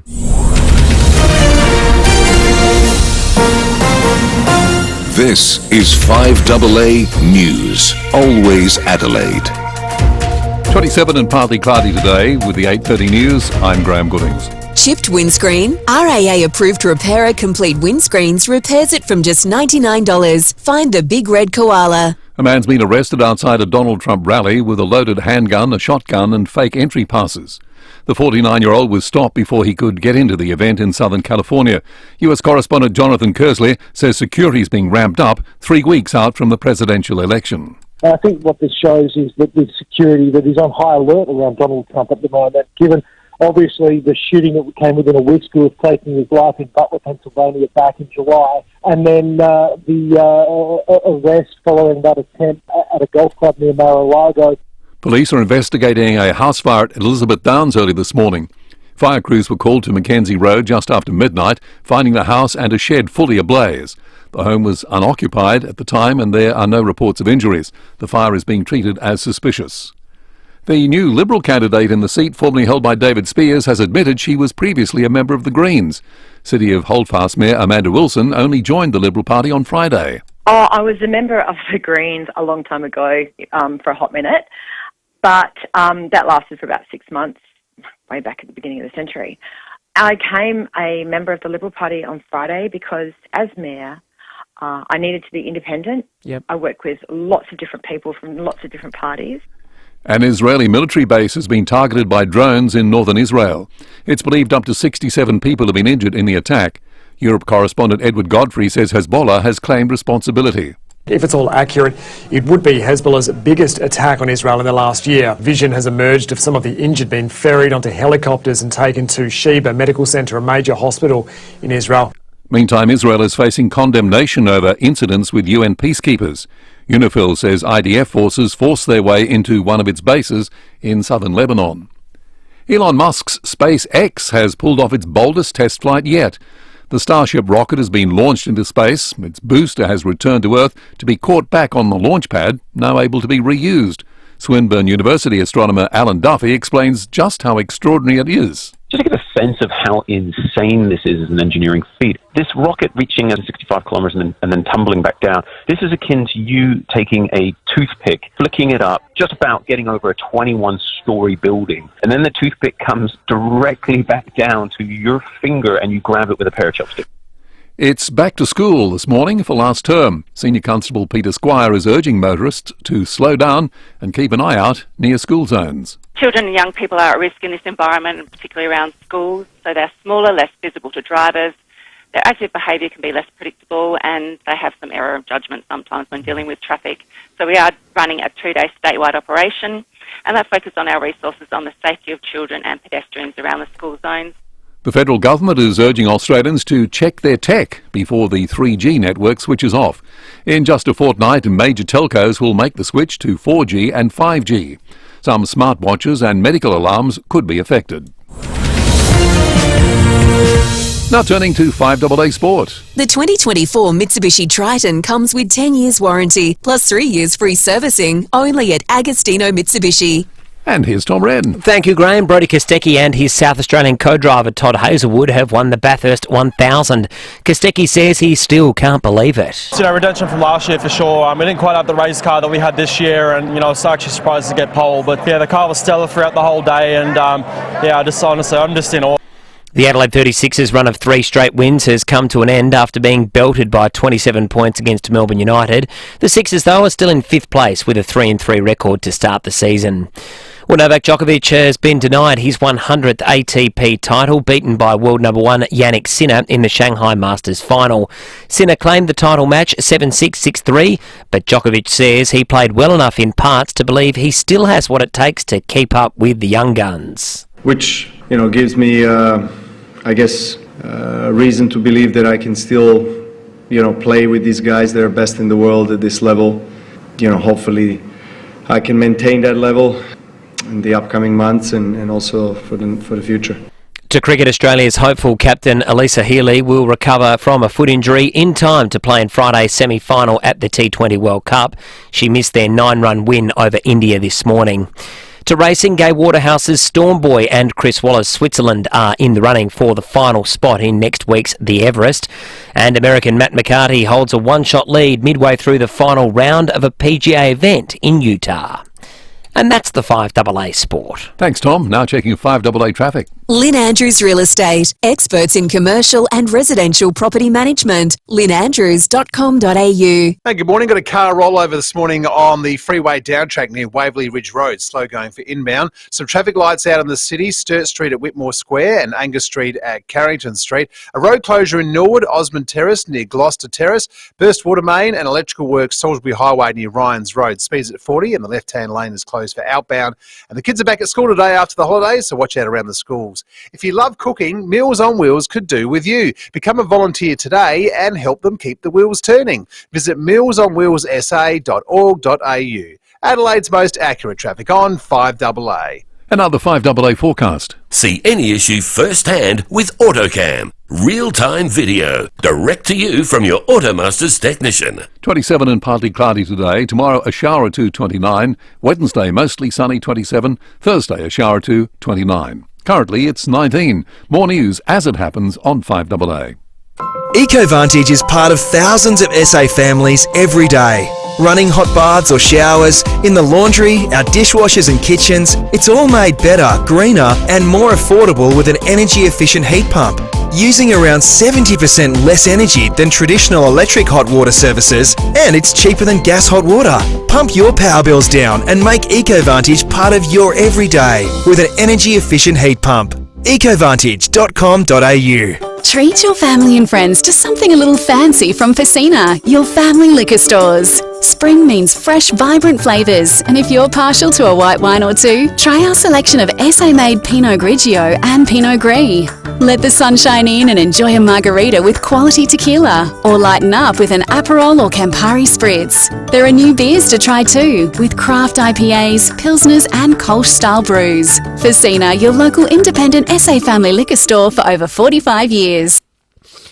Now, I'm sure you all know what a swear jar is. In some homes they are fuller than others, but here's a swear jar that's full of goodness. Not penance for swearing, it's the swear jar at Biurban Bathrooms and Kitchens, filled with pledges from the whole team at Biurban of things that they swear to do for you. So here's one from the Biurban swear jar from Chloe, the operations manager. Chloe, massive Crows fan, she's the queen of all bathroom renovation projects. Chloe swears to ensure all trades arrive on time, every time, day in and day out. That's right. For a team that swears to deliver on quality and service, see Biurban Bathrooms and Kitchens, Adelaide's home renovation experts. 5AA Breakfast is streaming live right now. To watch, simply head to 5AA on Facebook or YouTube. Head to your Hyundai dealer for run-out offers across MY24 range, petrol and diesel vehicles. T's and C's apply. David Penberthy and Will Goodings, 5AA Breakfast. 22 minutes to 9, some good news on our roads. Just an update on the situation at the Southeastern Freeway, Crafers, where there was a collision that was causing some issues for commuters this morning. That incident is now clear. That is some good news, but unfortunately, on the topic of traffic, it's bad news that our next guest is on the line to talk to us about. Superintendent Darren Filkey, who's the officer in charge of traffic services. Darren Filkey, good morning to you. Morning, Will. Shocking weekend on the roads, Darren, with 2 fatalities, one in Balhanna and one at Waterloo Corner. Are you seeing the downward sort of trend that you'd hoped for this year at SAPOL? I know sort of the year started well, but it seems like we're seeing so many crashes still that are probably avoidable. Yeah, Dave, yes, we have had a little downward trend this year. We've had 68 lives lost versus 87 at the same time last year, which on pure number is pleasing, but it's not pleasing that people are still losing their lives. That it's tragic for those families of those 68 people, and we should never ever forget that. So, even though there is a dip this year, again, nothing to be complacent about or even proud about, for that matter. We've still got some work to do. We want to have no lives lost on our road. Are we still seeing a huge over representation, statistically speaking, of motorcyclists in the death and injury toll too? Oh, look, very, very much so. I can tell you this year, out of that 68, we've had 13 motorcyclists who have lost their lives, which accounts for close to 20% of the lives lost this year in motorcycles, and 131 serious injuries. And in the last week, 3 motorcyclists have lost their lives, together with a driver of a vehicle and a pedestrian. So 5 in the last week, and a week before that, there was a motorcyclist at Jamestown. So in the last couple of weeks, we've lost 4 motorcyclists, which really is completely avoidable. Some of our investigation is still ongoing into those investigations, but what I can say is that speed and dangerous road use by those riders is something that's being strongly looked at as part of that investigation, and they really are taking unnecessary and really avoidable risks. But for that, those people could still be alive today, and 2 of those 4 are quite young people, 19 and 22, had their whole lives in front of them. Yeah, it's just shocking. It's shocking. And the other factor that people need to bear in mind today too, back to school. So police have got a bit of a warning about that with more people on the road around schools and so forth. Yeah, absolutely. Schools go back 4 times a year, and we run special operations around the school zones for the first couple of days of the kids being back. And it's about people really being aware of what's around them around school zones. Kids are a little bit smaller and sometimes can't always be seen by drivers, but people just need to obey what the school rules are and obey the signs and obey the speed limits. And if they do all of that, then there's a very good chance that the kids will get to school safely, and so will the parents. Yeah, 100%. We have, I mean, it's difficult to talk about in the context of what just happened this weekend, which is obviously shocking, but we've been better this year. We're below our long-term average, are we not, when it comes to the headline road toll number? Yes, we are. And I can't pinpoint necessarily exactly why that is, but it does fluctuate year to year. And compared to last year, we had our worst lives lost record for over 10 years. The figures this year do look better against that. But if you go over a 5-year average, we're a little bit under, but we're close to what the 5-year average is. So there's no time for complacency. People need to be responsible about the way they use the roads, and the motorcyclists especially. If I can just touch on them just for a second, in that, we've now got longer days, warmer weather. People will start to get their motorcycles out of the garage and head up into the hills, which is what they like to do. And I spoke to someone this morning on the phone who was out riding their bike, their push bike, in the hills on the weekend, who said there was a large number of motorcycles that were out in the hills on the weekend, and many of which were speeding and disobeying the road line markings, etc., and putting themselves and other road users in danger. So really a strong message as we move into the summer for motorcyclists to not take any unavoidable risks on the road if they want to get through the summer. And on the back of that, we also run Operation Safe Hills, which started last weekend up in the hills, where we deploy speed cameras across a range of locations in the hills to detect speeding drivers and riders. And I can tell you that in the first week alone, we had 280 plus speeding detections in the Adelaide Hills. Wow. So it's fish in a barrel. Yeah, it is, and it shouldn't be, but it is. And this is just the message that we need to send. I've spoken about the same thing with mobile phones, and that's around changing driver behaviour. We need to continue to work at changing driver behaviour when it comes to speeding and dangerous road use, and it's on everybody to take stock of what they're doing. Yeah, absolutely. Well said, Superintendent Darren Filkey, the officer in charge of traffic services. He's right when it comes to the weather turns and people like to get out. Last year, I did a double take looking at this. In November and December last year, 23 people lost their lives in South Australia. Extraordinary, in those isn't it? 2 months. 23, November and December, both in double figures, which was worse than any of the couple of years preceding them. The Energy Minister, Tom Koutsantonis, has had to run the phalanx of Extinction Rebellion protesters who Jade caught up with just before the 8:30 news. Coots, have you made it through yet? You haven't got some hippie who's glued herself to your leg or anything like that? No, unfortunately they missed. But I always like to remind them that the glues they're using are actually petrochemicals, so I'm not quite sure how they justify the use of fossil fuels to make their point, but nevertheless. Did their slow clap cause you to rethink your speech that you're going to make a little bit later today? No. Not a bit.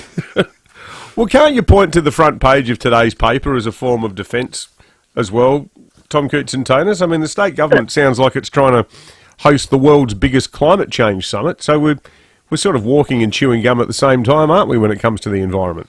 Well, we are. Look, and this is one of the things that I really want to talk to Extinction Rebellion about, but I'm not interested in sort of dialogue. It's this absolutism where it's, you do it our way or you don't do it at all. The truth is, if you have more renewable energy in the system, that needs to be firm, because renewable energy by its nature is intermittent. So without the ability to store it, and unfortunately in South Australia we don't have the ability to do a lot of pumped hydro because we don't have enough water in hills to do it. For us, we need gas to firm that renewable energy. So the more penetration of renewables that you have, you actually need gas to back it up and firm it. Otherwise, you rely on coal, which emits more carbon. So it really is a defeatist argument that they're making, and I quite frankly think that they're not really interested in the solution, they're just interested in virtue signaling. How much longer do you think gas has got then? Foreseeably it'll be slowly phased out at some point in time. I think gas will have to stay in the system to at least 2050 to make sure that we can firm renewables until we can actually find the tech to properly store renewable energy efficiently. Batteries are a great way, but they're very expensive. Pumped hydro is reliant on location and water. So there's going to be a breakthrough technology that's going to come through eventually. In the meantime, the best way to decarbonise is to have gas on standby, used rarely, and only when you get these renewable droughts. Now, otherwise, the lights go out. And when the lights go out, you lose the permission to decarbonise. So, quite frankly, I feel like that song, I'm Stuck in the Middle with You. I got, idiots to the right and jokers to the left. And here we are trying to work out a way to decarbonise. And people at home just want to make sure we can do the right thing by decarbonisation and get lower pricing. And the key to that is, how do we store renewables?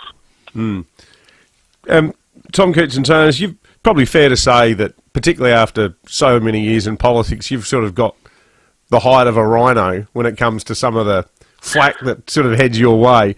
But when you think about it, because the very personal attack, the Extinction Rebellion thing here names you, it says you've explicitly told the oil and gas industry that the SA government is at their disposal.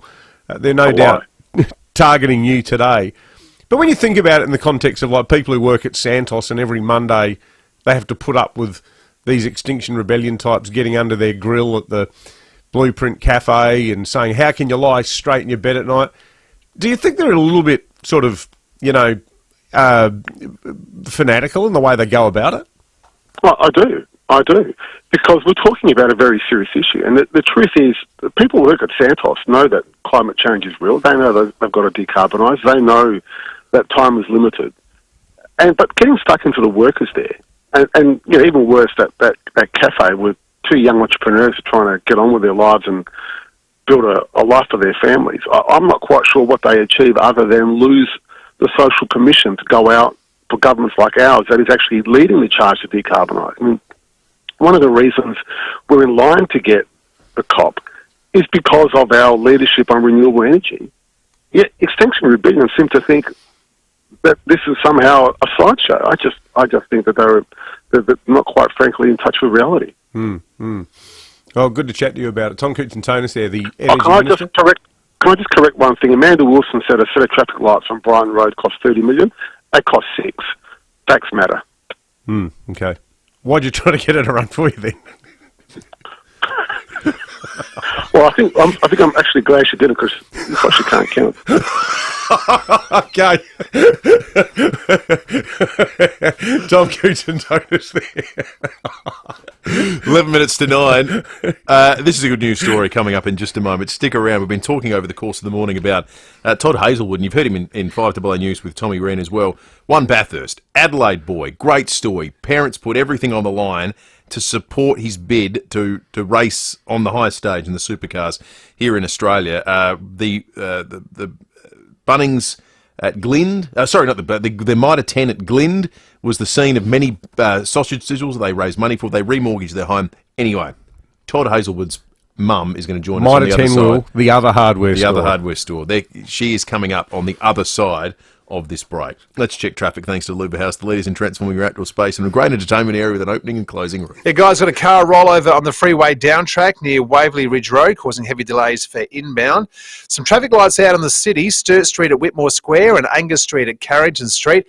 A road closure in Norwood, Osmond Terrace near Gloucester Terrace, and burst water main and electrical work, Salisbury Highway near Ryans Road, Parafield Gardens. Speeds at 40, the left-hand lane closed for outbound.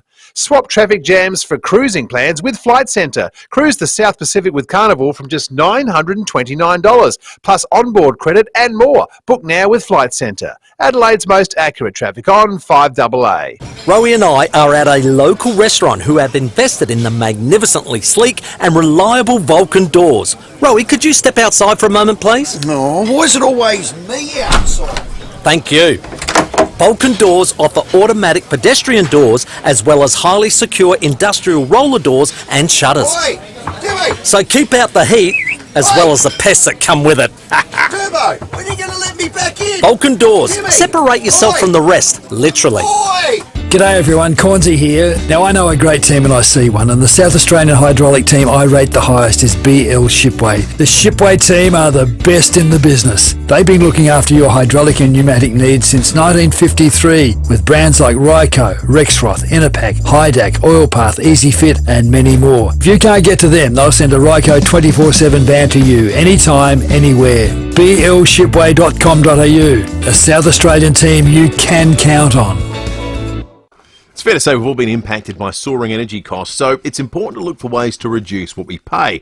And the answer isn't always turning the lights or heater off. No, it isn't. One solution is to do what I did, get in touch with NRG Solar. Now, in our case, NRG recommended battery storage. And look, if you combine that with solar, it really does drive significant savings.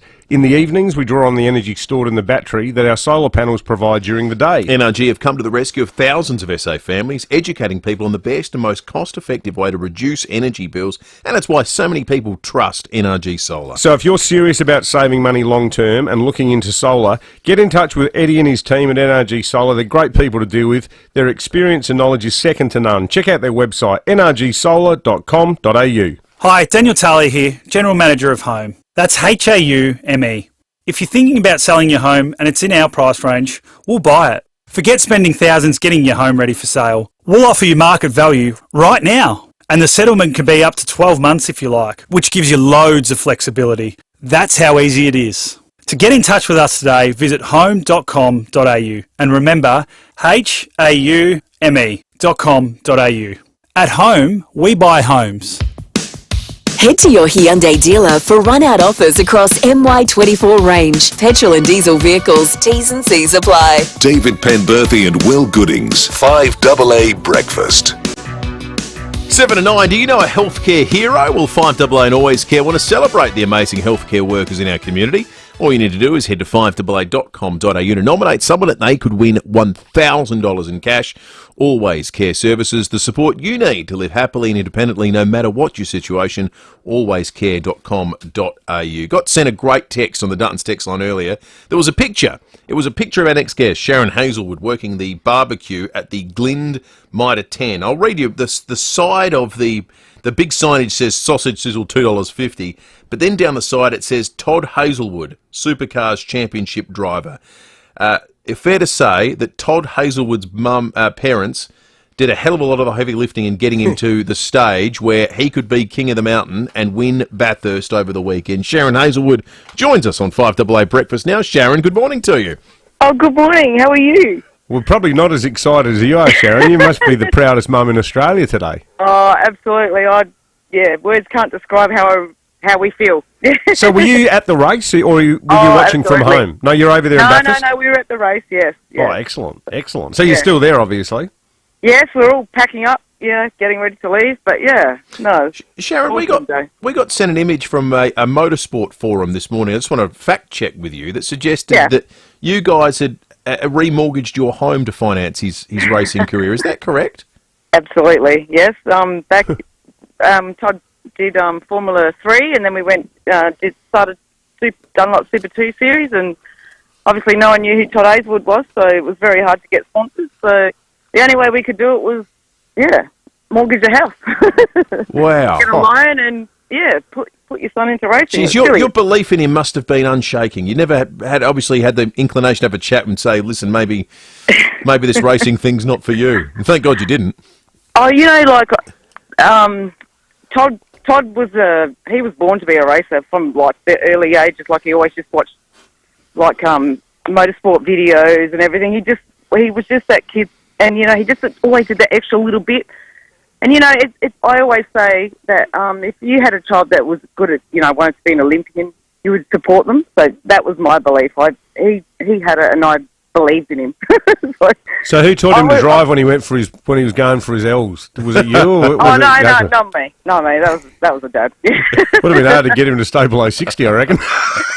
Well, I probably shouldn't say this on air, but it was really quite funny when we go to go-kart meetings, because obviously Russell was a shift worker, so he obviously couldn't come some of the time, so Todd would be driving on his L's and home with the go-kart trailer, and I'd be asleep, but anyway, Oh, that's excellent. Sure, we were chatting with the mother of Matilda Schultz, Peter Squire, who her daughter took probably the greatest mark in the history of the AFLW last weekend, and she works for SAPOL, so we chat with her each and every morning. Oh, yeah. She was talking about how she can't watch when her daughter lines up to kick for goal because it's just too nerve-wracking in that moment. Is there a point in a race where you find you can't watch? I imagine the whole thing is kind of edge of your seat sort of tension. How do you get through it? I probably shouldn't say that either, but maybe a drink helps now and then. But honestly, whatever works for you, Sharon. It's the most hardest thing to do, and it was funny. Like I never used to get nervous, and then when Todd was in dirt carts, he had this massive rollover, got flung out the cart up in the air, and from that moment on, I was so nervous. And obviously, I don't know if you've ever Googled Todd Hazelwood, but you look at Sandown crashes. He had one of the biggest crashes ever, and I thought, I don't know how I can do this anymore. But it is so nerve-wracking, but it's more the anxiety that you just want your child to, they want to succeed, so you want them to succeed, I think it's more the anxiety of that, to be honest. Mm. And the cars are so safe, so they say. Well, yeah, but it's safer than it was, but geez, it's still... It is. Like on. Yesterday, your heart's in your mouth. I was so glad when Todd had done his stint and he was out of the car, and I didn't have to stress as much anymore because it wasn't up to Todd. Yeah. Yeah. Oh, wow. It's very hard. How long after the race until you saw him? Oh, we were there at the end. So you were right there when he was up on the podium. Yeah. Excellent. Yeah. First thing we did was run up and hug. Are you and your husband, were you rev heads yourselves, Sharon, or is this something that he got into himself? No, my husband, he was actually into motorbikes. He did a bit of motorbike racing when he was a young lad. But I always said to him I didn't want Todd to do motorbikes, and he didn't really want him to either. So we started him in dirt carts when he was 7.